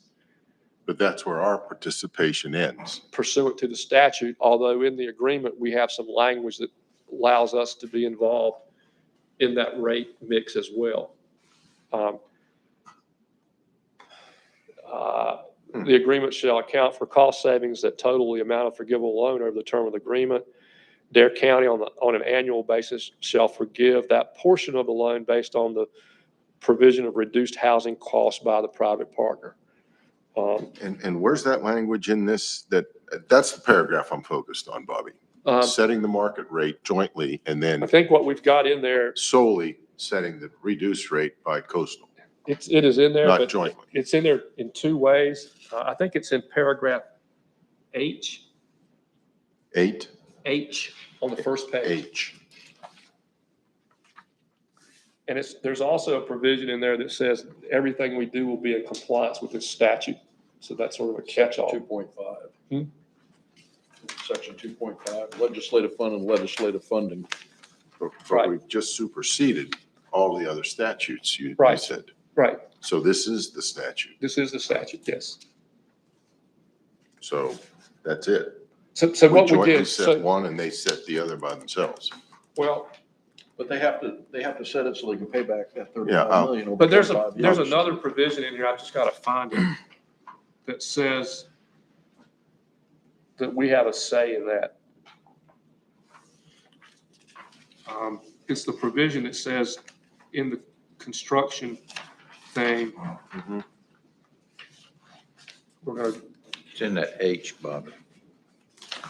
Which rate shall be determined jointly by the county and the developer, and a lower rate, which is called reduced rate, which shall be set by the developer. That's the market rate there, but there's another provision here, if I can find it, just give me a second.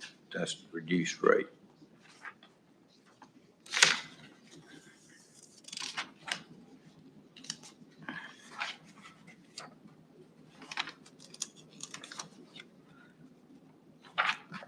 I know it's in.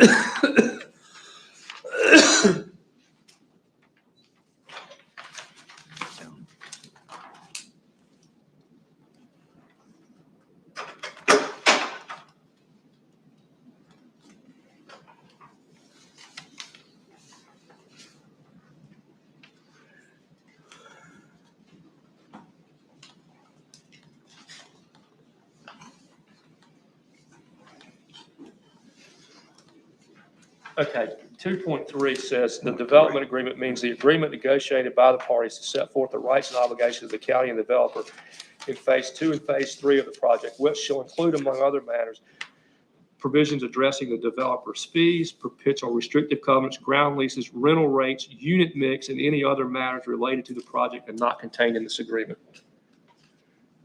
So that's where we get our input. Development agreement. In the development agreement. Okay. Correct. Okay. Well, it says that in H as well. Yep. It says Well, that. exactly.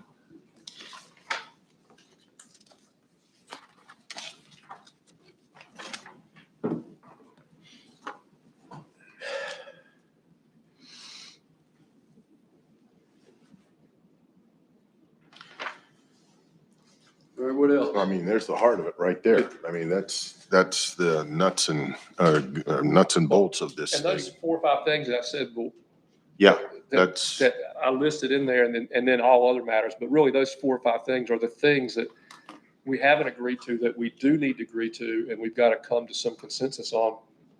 The sooner the better, but doing what we're doing today will allow them to move forward in earnest so that we can Let me stop ask you spinning something. wheels. This is on another subject. Are we still confined by that 2024 deadline? No. We're not. They took that out as well. They took that out? Yep. Because. I just read you this whole statute. Okay, all right, all right. Well, I'd like to make a motion to approve the pre-development agreement. all right, there's a motion on the floor by Commissioner Tobin. Is there a second? I'll second. Second by Commissioner Bateman. The floor is open for further discussion. I just want to confirm that of the 5 million pre-development funding that we will be approving today, almost 65% of it is the architectural fee. That's a yes. That's not a question. Yeah. Okay. If that's what's on that schedule, then yes. Yes. Yeah. And my curiosity is that it's in section 2.8, 300 to 400 units are targeted under contemplation of the agreement. Yes, I'm looking at 2.8. Well, it says 3 to 4. 3 to 400. Yeah. So if we do 300 units, that's approximately $10,500 per unit. And if we do 400 units, that's approximately $8,000 per unit. And we just approved a contract at $4,200 per unit. So I'm simply curious as to the between 90% and 250% higher per unit architectural fee that we will be approving by signing this document. And I don't.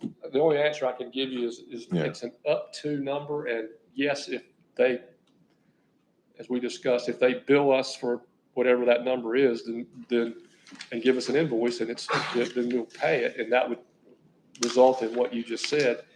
On the other hand, if they only spent $1 million of that in pre-development, then it would be significantly less than that. So on Exhibit C, it enumerates by month.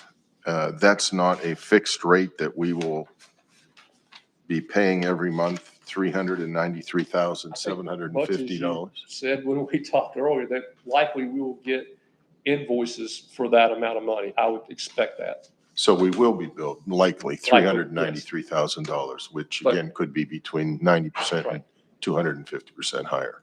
Yes. Am I the only one that has a question there, Well, guys? I feel like I'm on an island. No, I'm getting ready to ask something. Would that be, we've also had the discussion about LIHTC versus whatever you want to call this. The cost per door. Wouldn't it be cheaper, LIHTC wise, cost per door? Well, I think that was developer fee in a separate Was that agreement. separate? Yeah. That shouldn't, I think that, I don't know what the difference is. A difference could be, I'm just surmising. Mhm.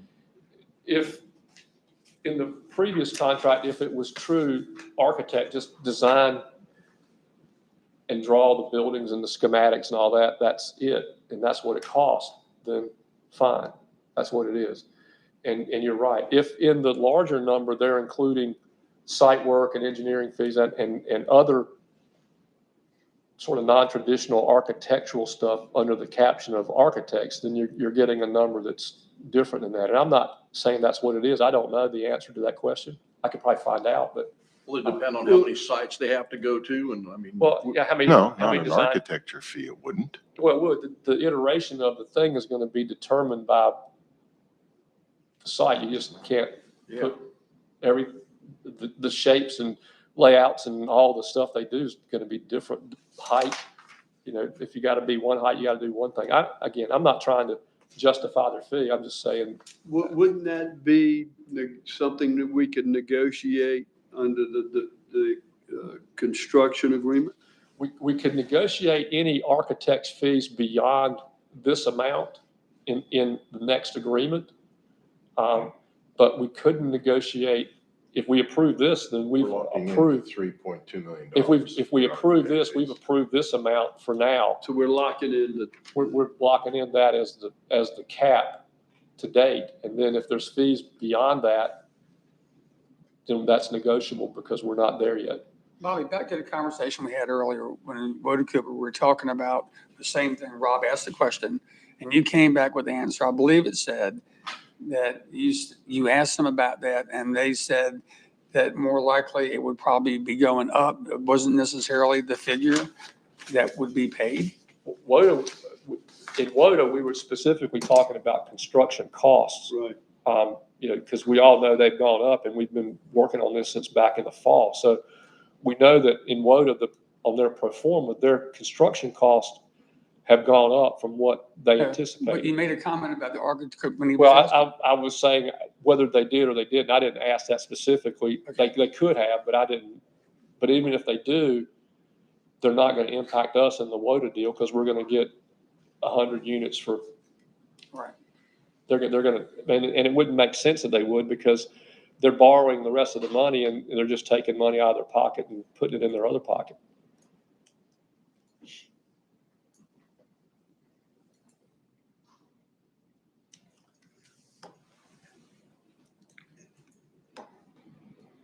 Without, Excuse me, go ahead. No. is that something we can take a second look at prior to approving this pre-development agreement with the developer? All right. So if we do not approve this today, then we don't approve it. And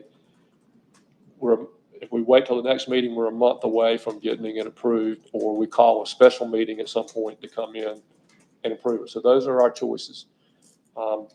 Another choice, if this is an issue, is that you don't approve it. You give me some parameters.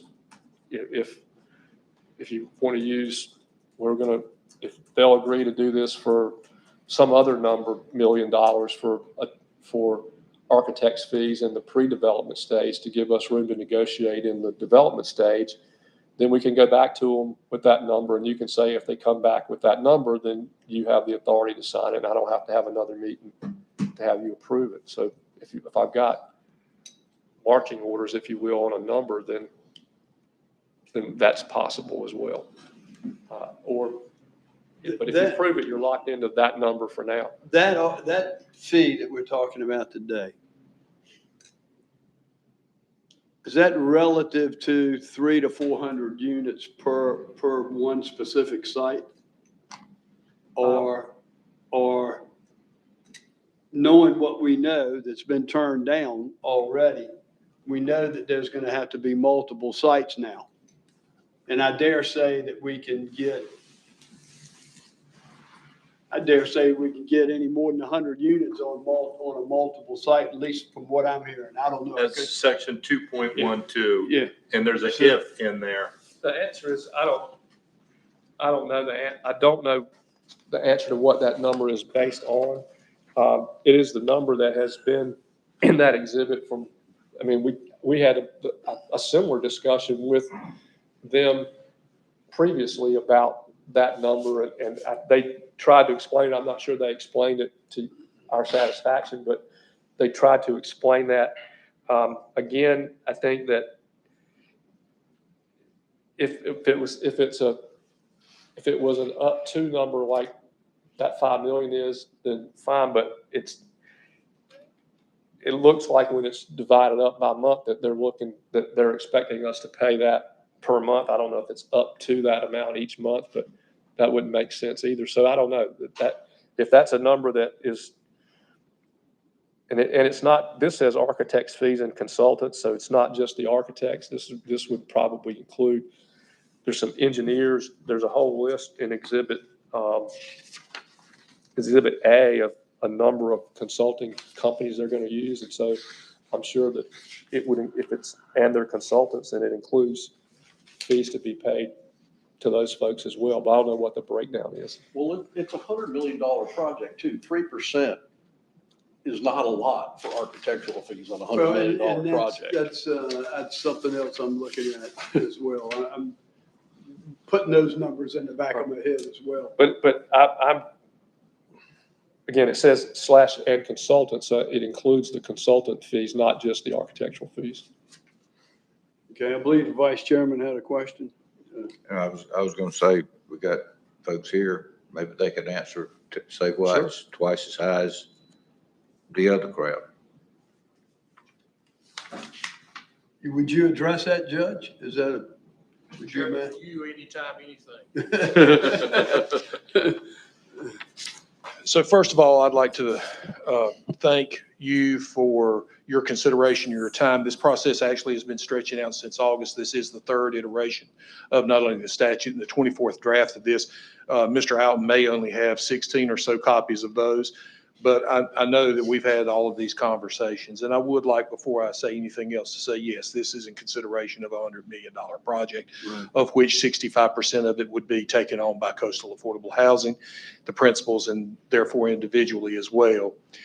In this particular instance, as far as how it's drafted, drafted, I'm not talking about how the contract's written, but taking a look at that particular paragraph on the exhibits. First of all, it is an up to number. It says architect. I will not claim credit for that being inartfully or incorrectly drafted, because I didn't create these exhibits, because I'm not the constructor, I'm not the builder. But what that term includes is just about everything in the kitchen sink that when we were first coming to you and we first met and we were asking about what you wanted from us, this is what that figure includes. When we talk about consultants, it talks about our one person that absolutely knows everything about operating this type of development. You've met that person, you know who it is, and that company. It also includes not only architectural drawings, but engineers. And when you talk about engineers in Dare County, you're not just talking about somebody that, roads and traffic signs and things such as that. You're talking about folks that can deal with groundwater and drainage. You're talking about civil engineers that have a panoply of experience, and we're not talking about just one set. So we're talking about engineering, we're talking about consultant, we're talking about bringing all the folks that have helped bring the project together, and it'll be invoiced. It'll come to you and the county, much like, as I understand, the dredge project is invoiced. But finally, when we talk about architectural fees specifically, I would like to decouple this conversation from Woda Cooper, because a lot of our conversations that I've had with your incredible county attorney and county manager, we have to actually disengage from what you're doing with a LIHTC project and what you're doing here.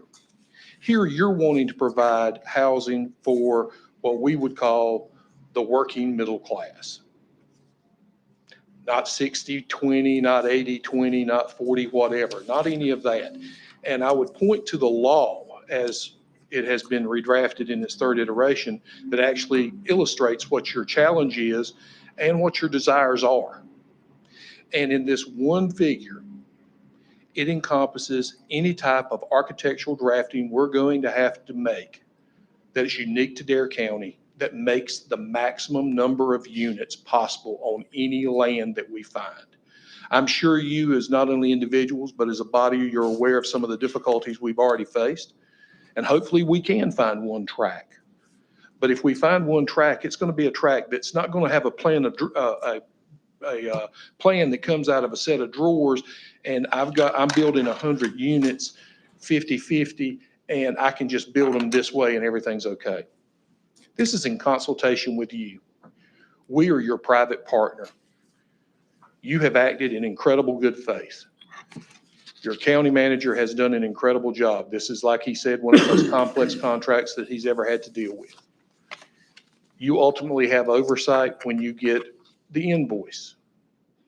If it's not something that's credible and feasible in a $100 million project, you have folks here that deal with that. This is the development phase of this project. Excuse me, this is the pre-development phase of this project. We've taken the last almost 7 months to get to this point. There's been 3 iterations of the law, as I've said earlier. And the reason for that is because the federal guidelines never contemplated on doing what you wish to do. Ask your county manager. It got to the point where the folks that were responsible for administering these funds basically threw up their hands. So at this point, this would include not only architectural renderings, drawings, plannings, specifications, sites, things such as that, engineering and all that it entails here in Dare County, and all of the consultants that will be required to not only construct, end up owning and operating this to the specifications that you wish. So that's what, as I understand, I think Mr. Outen will confirm that these 4 sheets at the very end have never been of my construction, and quite frankly, I have a broad overview, and since in the room, I think I've got the most knowledge of this at this time, so I would defer to you in your questions. Anything else, sir? No, sir. Thank you, Judge. I appreciate you addressing that. Go ahead, Commissioner Toby. I just Googled what the average costs are, percentage costs for architects. For house construction, 5 to 20%. For commercial structures, 3 to 12%. On another side, it says architects charge 8 to 15% of the total construction cost. I think the 3.1 million or whatever it is for a $100 million project right now is totally in line. And the 420,000 would be an incredible bargain at Bodacoop. I guess so. Judge, we met in county manager's office one day and we reviewed, Jordan, you were there, the printed pro forma that you then retrieved all of the copies thereof. Will you be planning to share that printed pro forma with us, or is that still unavailable? I don't have a copy anymore. No, I don't want it right now. I'm just asking. And the other asking. question, if you'll recall, when we were doing pro formas, I basically just stepped away. If you want to talk about the contract, I can do that. As far as providing a pro forma, I think the appropriate time to discuss pro formas is when we get to the development agreement. Yeah. Those are the types of things that. Okay. All right. That's fine. When we get to the development agreement, we will. And we will do so in a very granular fashion, because much of what you said was true, I believe, not being an expert, but I don't see how the other project with Woda Cooper would not have engineering, soil analysis, related structural and or soil engineering, as well as architectural designs, plans to get the most units. Most of that sounds like the same work, unless I'm misunderstanding. Am I misunderstanding, do you think, Bobby? I could be. They both have it. What I don't know without Woda's, what was included. If we're looking at an architect fee versus an architect fee, I don't know what's included in both of those, and are they the same? Right. So we might not, whether they're apples and apples or not, I don't know the answer to that. Right. And right. Well, that's why we'll get to the development phase then, And quite frankly, Mr. Commissioner, in all my years, you never asked the court a question. But in this instance, when you start, there's a difference between even apples. I spent this weekend in the mountains of North Carolina, and I got a case of Granny Smiths and I got a case of Galas. I'm not eating the Granny Smiths. I like a Gala. And so when you start pulling out performance and you start comparing performance and looking to apples, I think the granularity that you're seeking will not be found just in a set of performance created by one set of folks versus a set of performance created by another set of folks. And quite frankly, I'd probably like to see those performance to see what it's included, because it's kind of hard to have the kind of transparency I've had with Mr. Outen if I don't, know what kind of apple that you're trying to make your pie out of. And that's what we had at the county commissioners meeting. you had a pro forma, you were working off of it, and you were comparing it to this project. And I believe it's a huge difference between this project. Well, that's why and I the asked if high-tech you will project. share your pro forma with us, and you didn't I didn't really refuse, answer. I don't have one. Jordan, you care Jordan, to answer? do you have one with you? No, I don't need it right now, Judge. I keep trying to say that. I'm asking, are you planning to share that with us? hypothetical performance. Well, hold on one second. I really want to get back to this. Okay. You're asking for a pro forma.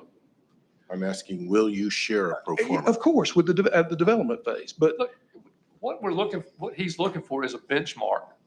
And so we don't do this, so he's looking for a benchmark, and we have one that we've seen, that we've been through, and if that is the benchmark, then we will use that as the benchmark against yours. If that's not an appropriate benchmark, then we need to fetter that out and get an appropriate benchmark so that we know if it's 3 or 7% or whatever, then if that's the benchmark that we use, then that's the benchmark that we use. And so I think that what Commissioner Ross is looking for is, how do we reconcile the benchmarks so that we know that the numbers and we're spending our money appropriately? Have I That's all, said that right? that's all I'm asking for, Bobby, just so we know we're spending appropriately. and I absolutely agree with that. But what I'd like to see is, what are the benchmarks across the board? Okay. And I'd like to see when we start talking about these things. All But right, if we're I've- gonna do that at the development stage, then I think that question's That's fine. answered. Do we have any other concerns? I Any other apologize. concerns? Anything else, Commissioner Ross? No, sir. All right, then I'll entertain a motion. I already made a motion. That's right, sorry, I'm sorry. And it's been seconded by Commissioner Bateman, I believe, wasn't it? Correct. Sure, Yeah. and add into that, authorize me to sign, because I got to put them in final form. I'll Okay, have to run did it the down. maker of the motion agree to that? Yes. Second? Okay, all right, then, any further discussion? All right, hearing none, those in favor of the motion signify by saying aye. Aye. Opposed? Motion carries unanimous. And Mr. Chairman, on the water contract, I didn't get you to add authorizing me to sign it. Would you all please authorize me to sign that as well? Do we need a separate motion to do that since we already Yeah, passed the other motion? Yes, because it wasn't in that All motion. right, Move to the county manager sign. all right, it's been made by the vice chair and seconded by Commissioner Couch. Any I think further I just heard discussion? the clerk say she got it in the first motion. Maybe misunderstood. Okay. Okay. Those in favor signify by saying aye. Aye. Opposed, like sign. Motion carries unanimous. All right. Next, you have a road request, item 17. It's a request to add Concord Court and Arbor Way, Manio to the state road system.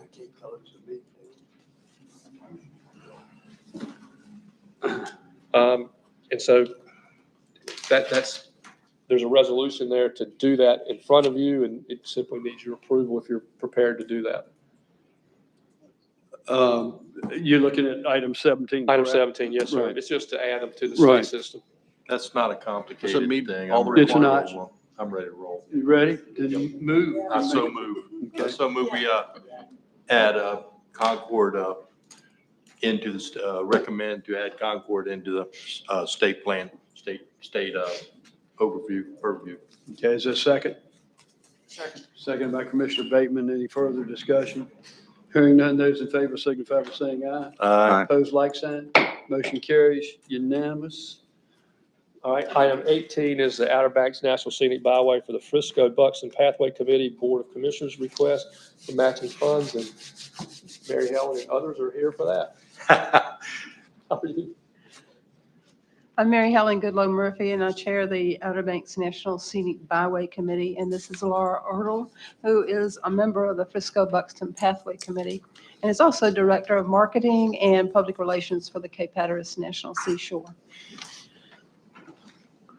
Cat Electric Oh, I'm sorry, Cooperative. Cape Hatteras Electric. Wow, you're really moving up, Laura. You're a No, smart y'all girl. looked at me and I said, no, she's not. Anyway, all right, on behalf of the Outer Banks National Scenic Byway and the Buxton Pathway Committees, the North Carolina and Dare County, the North Carolina Department of Transportation applied for a 2022 National Scenic Byway Program Grant. That award should happen sometime this fall, we expect.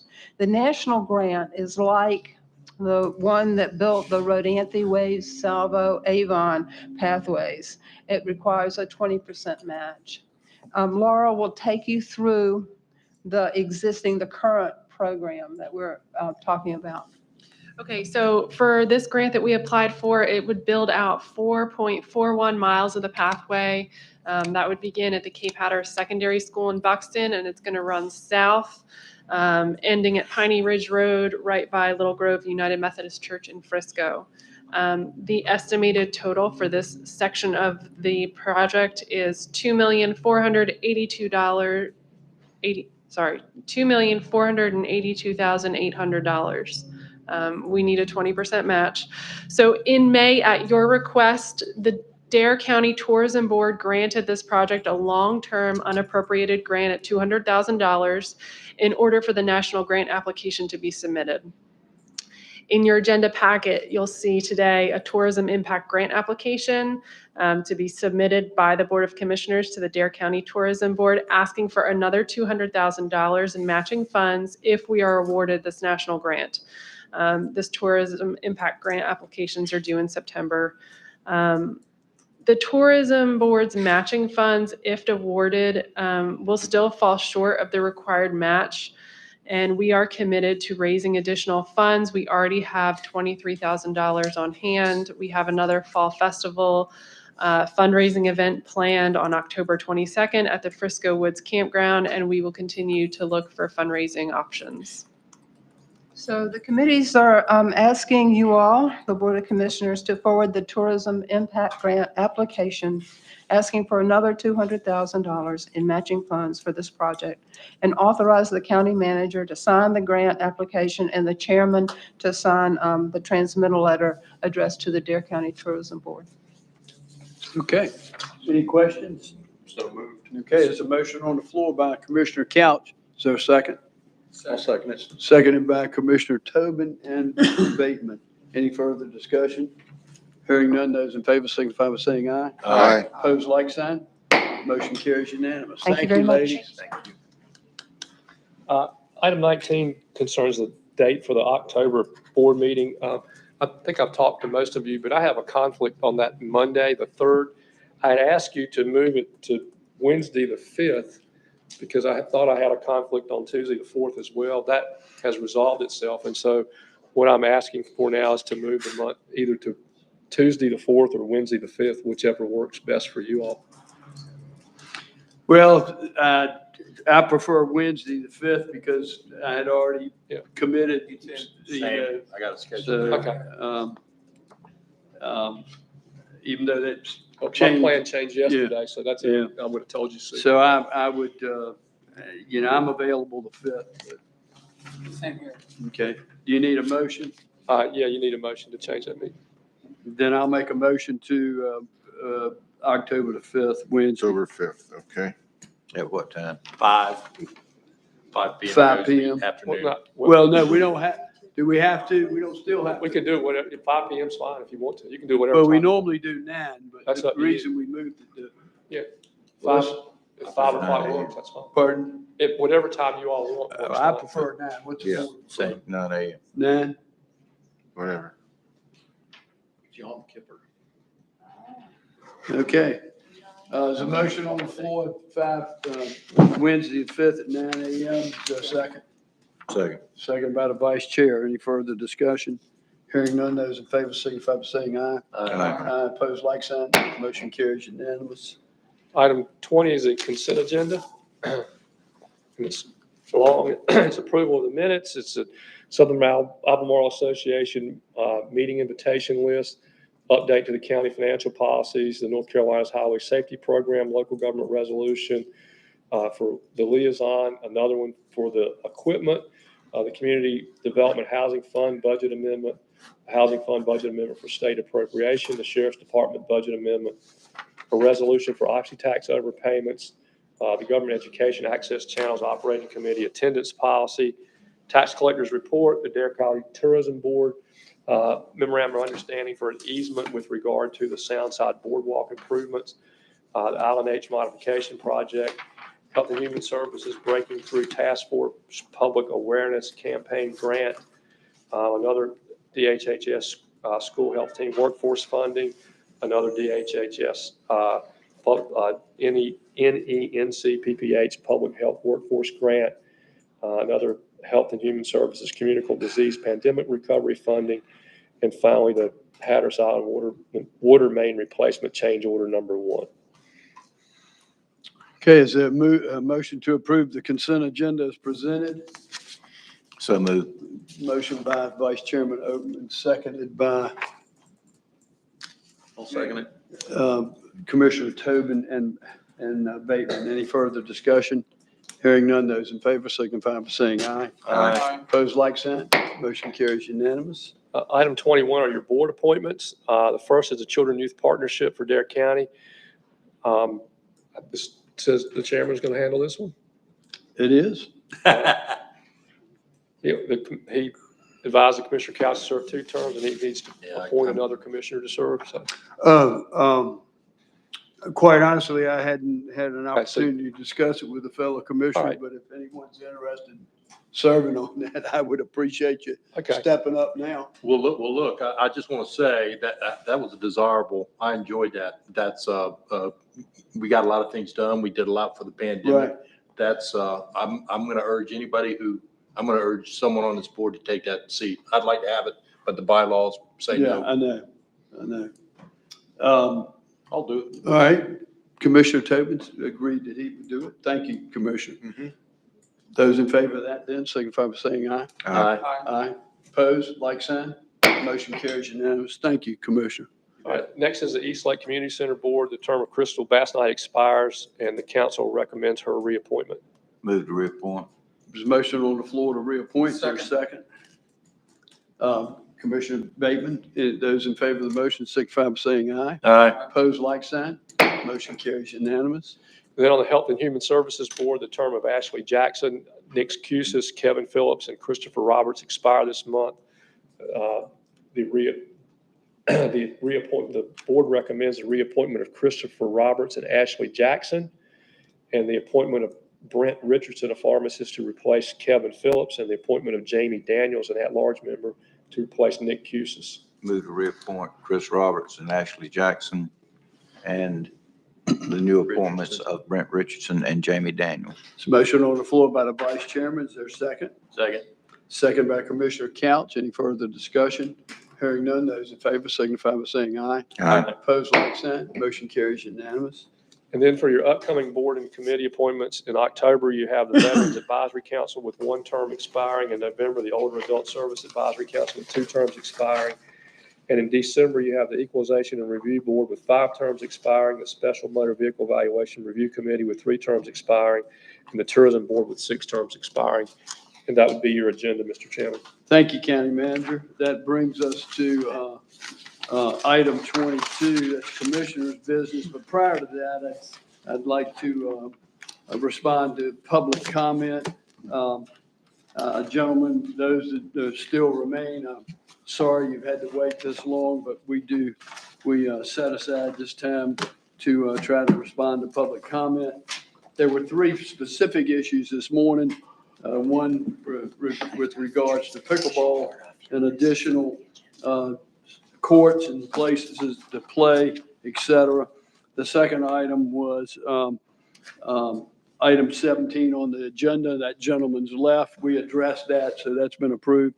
The third was Ms. Harrison speaking with respects to blue catfish, and I will bring that her concerns up with Commissioner House so that he can address that with the appropriate authorities. I do want to say that with respects to pickleball and the request that we've had today, I want to thank each and every one of the folks that spoke today. There was, I believe, 9 individuals who spoke. Mr. Barr, thank you for being here, introducing yourself with the OBX Club. You said you had been involved about 18 months. with that board. You also serve on our Parks and Recreation Board. We've had this discussion about pickleball for a good while now. In all due respect to those concerns with pickleball, this board and John Harris said it best than any. We respond. We do everything that's ever brought before us. We respond. We act. There's no other board, and John said it earlier this morning, in recent years that has done any more than this group of commissioners. And I'm right there commending this board for what we've done. If you look at the number of projects that we've had over the last 8-10 years, it's been incredible what we have accomplished. No prior boards has accomplished what we have accomplished. We take our facilities, unlike our neighbors, we don't use occupancy tax. We have another fund to do what we do with our construction and our facilities, and that's the land transfer. And we're fortunate that we built a ton of money with respect to our land transfer, and we're able to do the things that we're doing. First and foremost, we addressed this in a CIP recently and brought it to this board, and this board passed it, that it's time for us to step up to the plate and spend the millions of dollars that it's going to take for outdated EMS services in this county. I will not put anything before safety for our citizens of Dare County. It's too critical. With respect to our parks and recreations, our facilities go back to the 60s. And we've done what we've done to hire somebody to give us a plan to work on those facilities and increase those facilities and take care of those facilities. To say that we don't care about senior adults, as one individual said, really irritates me. I'm a senior adult, and I've got plenty of places to go in this county if I want to do something. Some 7 or 8 months ago, I put out a schedule of pickleball opportunities for people to play. It was 38 hours a day, gentlemen. 38 hours a day you could play pickleball throughout the county. I'm looking at this, the August and September schedule. The August schedule, 132 hours that can be played. That's outdoors. 66 hours indoors. I mean, the list goes on and on. There are multiple places in the county that you can play pickleball. It just really infuriates me to say that we don't have places to play pickleball. In July, I attended a function at Parks and Rec's facility in Kill Devil Hills that Johnny Robinson had the 5 UNC basketball players come, and there was 150, 200 people there for that function, and they asked me to do a welcome. I did a welcome at 6 o'clock. I left as soon as I did a welcome. I left out of there. You know how many courts we have at our rec facility at Rec Park? I do not. Does anybody else know? 6 courts. Significant. 6 courts. You know how many courts were being used at 6 o'clock? 6. 1. Oh. Playing pickleball. So my point is that it's not whether or not we've got places for them to play. It's whether or not they want to travel and play when they want to play. One gentleman spoke today, Mr. Fountain. He plays 2 to 3 times a week. He didn't appear to have a problem playing pickleball in Dare County anywhere. I understand, correct me if I'm wrong, but I understand there's 2 different groups of people. One is the residents of the county that Mr. Barr represents as chairman of the OBX Club. And then there's another group of folks that involve visitors and non-residents and everything, folks that want to play. You know, I'm going to address this to Mr. Garber. In all due respect, Mr. Garber, I have answered every one of your emails. I've talked to you over the phone. You came to our CIP meeting. You didn't say a word. And I would have recognized you if you'd have raised your hand with respects to pickleball and if you anything you wanted to say at our CIP meeting, but you didn't.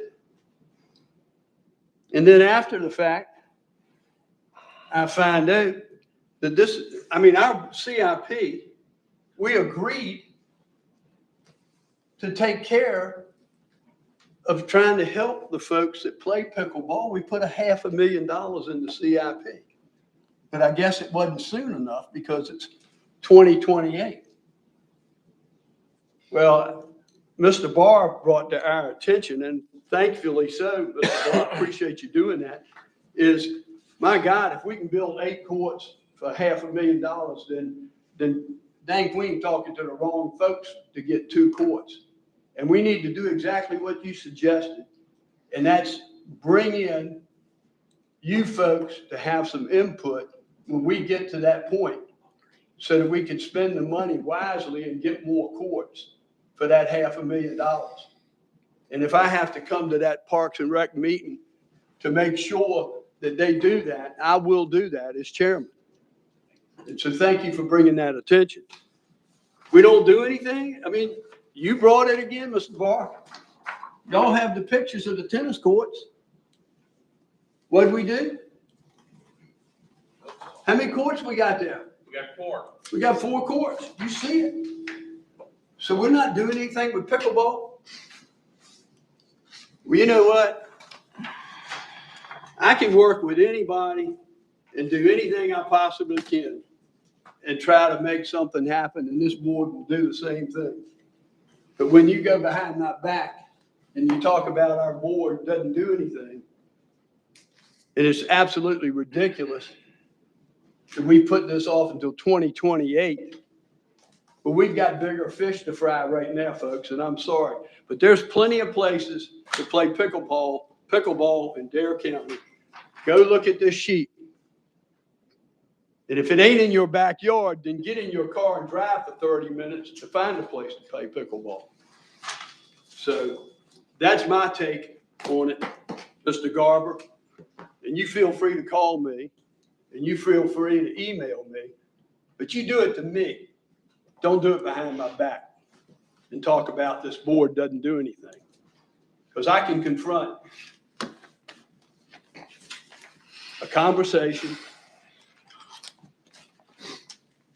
and have an open dialogue and try to work things out. But don't talk about this board behind our back when we're working and doing everything humanly possible to make it possible for people to play pickleball in Dare County. Does anybody else have anything they want to say with respects to public comment? I'm good. I think you covered it. Did I cover it? Thank you very much. We'll move on. Thank you. Pardon? Thanks for your comments. We'll move on to commissioner comments, and I'll ask Vice Chairman, he will start this off. Thank you, Mr. Chairman, and thank you for addressing that subject. I think on the schedule that we saw related to particularly the EMS, that is job one, as you stated, and I don't think we can look past that. If we can sit with folks who are interested in this and have some conversation, see where else we may be able to find some funding for it, then, you know, I'm all for it. But first things first. Thank you. I want to congratulate our service pin recipients, as we always do, for their 40 years of service. Katisha and Angela, thank you a lot. Y'all are what makes this place tick. And our employee of the month, Matt, thank you too, partner. Appreciate you. To Jim Wooten, excellence in the Federal Emergency Management Advanced Academy work. That was outstanding. And again, it's folks like that who attain excellence in their jobs that make this county what it is. I want to remind everyone that the annual walk, I think it's the 13th annual Walk Against Addiction, will be on Saturday, September 24th from 8 till about 12 o'clock at First Light High School. And if you can come out, there will be some papers presented there on various subjects. If you want to do the walk, I think it can start at 8 o'clock. You don't have to, you can walk by yourself, you can walk with a group. You don't have to start at 8, you can start whenever you want to. But come out and participate in that. I think you'll enjoy it, and it'll open your eyes up to some areas that need work in Dare County with regard to treating some of these addictive behaviors. And that's all I have, sir. Thank you, Vice Chairman. Commissioner Bateman? Yeah, we lost a couple of really nice community givers last couple of weeks. Marco in the morning, Mark Johnson, he passed away. Radio personality, just a big guy and a big giver. And Matt Tapero, who was, I guess, paddleboard and passed. Another big giver there. As assistant, as vice chairman, Wally Edmond just said, walk addiction. It's very, very important, guys, just to bring awareness to the addiction we have in Dare County. Also, we want to highlight the fact that it's not, alcoholism, addiction, suicide, mental illness. It's not nothing to be embarrassed of. We need to be open about it. We need to embrace our folks that are affected with these illnesses and so forth, because it is an illness. Just like someone has cancer, they go to a doctor, they get a prognosis, they get a treatment.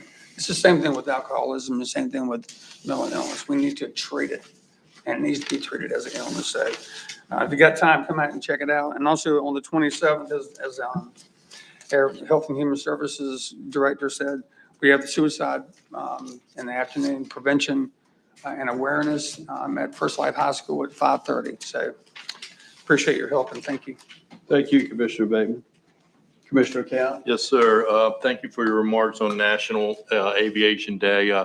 That was just a great day in Dare County. There's a lot of stuff going on, and I would very much have liked to have been in Juan G's because in Hatteras, we support that dredge. My district is, by all indications, everything I've ever heard, bring it, and I'm glad we've got it. It's going to really be a big asset. There was a good spirit of camaraderie there. Dr. Larry Tice, he was a state historian for years. He gave he did about an hour presentation. It was well attended upstairs on what Orville and Wilbur Wright, mostly Orville, what Orville Wright was really like. He was an introvert, and he was not one of these guys that he hated to be in public settings. He loathed the business end of things. All he really wanted to do was fly and to get there. He had a relationship of almost intense jealousy when Catherine Wright, his sister, chose to marry. Her biggest problem was how she was going to let Orville know, because she was taking care of him. And Larry Tice went into a lot of that. He was a big part of the centennial we had with Flight there. But I think going forward, I would hope, and there's a little bit of movement. We'll see when we get closer to this time here next year. But I would like to propose that, yes, National Aviation Day is about Orville Wright's birthday, and it's got a big umbrella, but it's also Catherine Wright's birthday.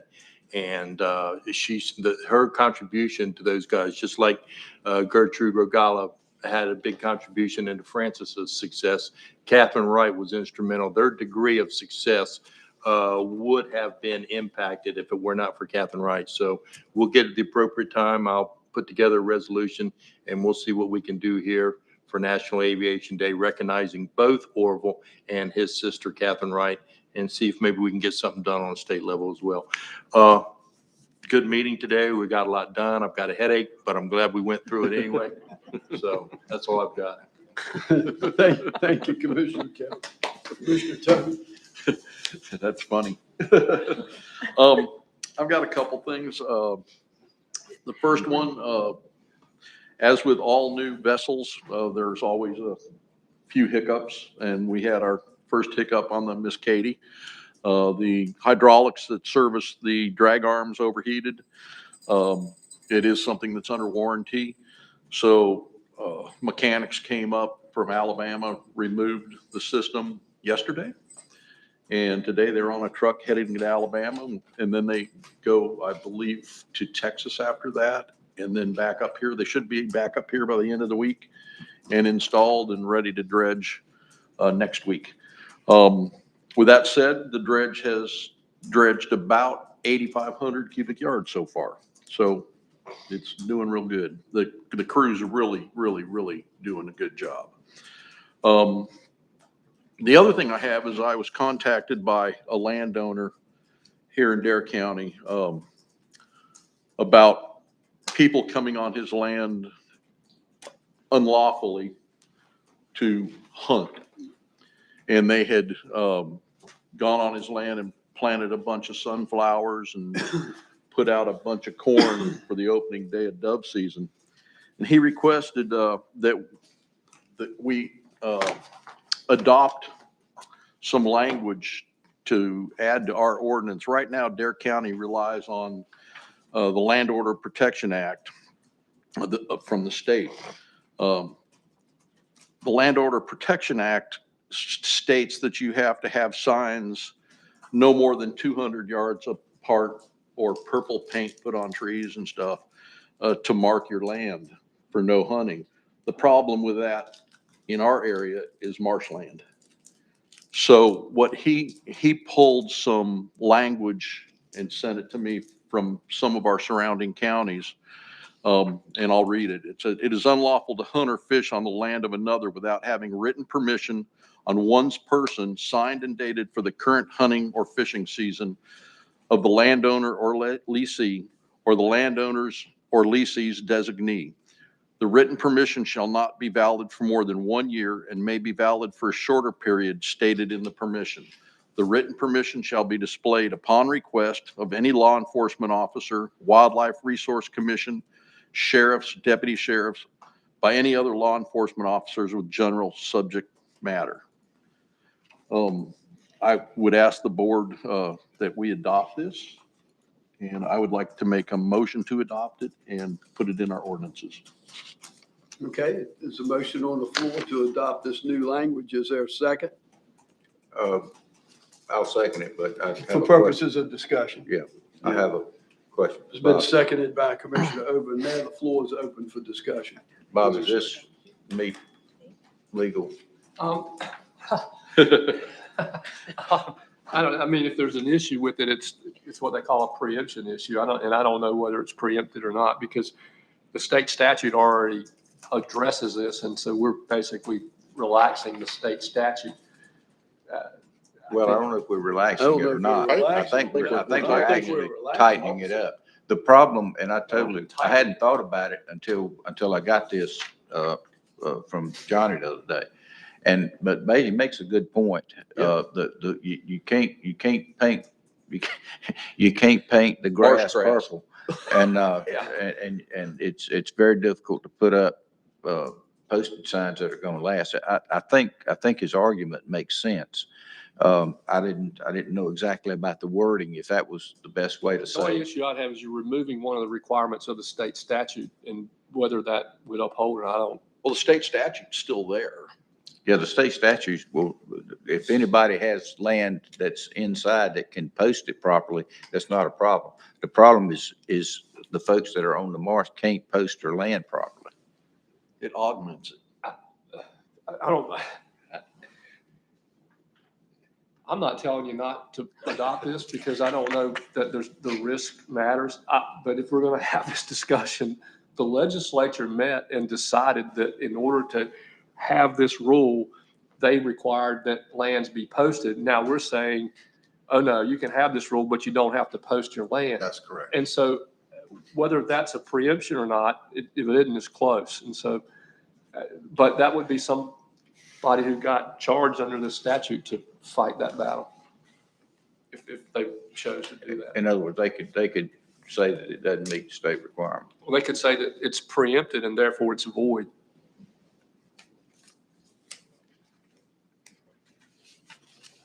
Okay. See, I think it's a good idea too, and I was happy to vote for it. But I'm thinking along those lines as well, Bobby, that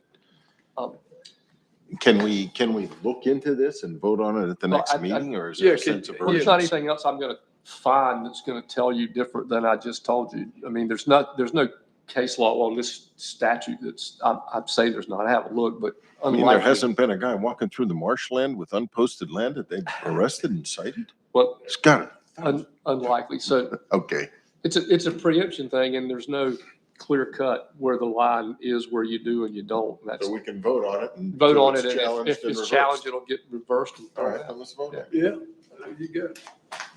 All right, any further comments? All right, then with that motion on the floor, those in favor signify by saying aye. Aye. Opposed, like sign. Motion carries unanimous. Thank you. Thank you. That's all I have. Thank you, Commissioner Tobin. Commissioner Ross? Yeah, I'll be very brief. Thanks, sir, for mentioning the 9/27, 5:30 PM Suicide Awareness Town Hall at First Flight High School.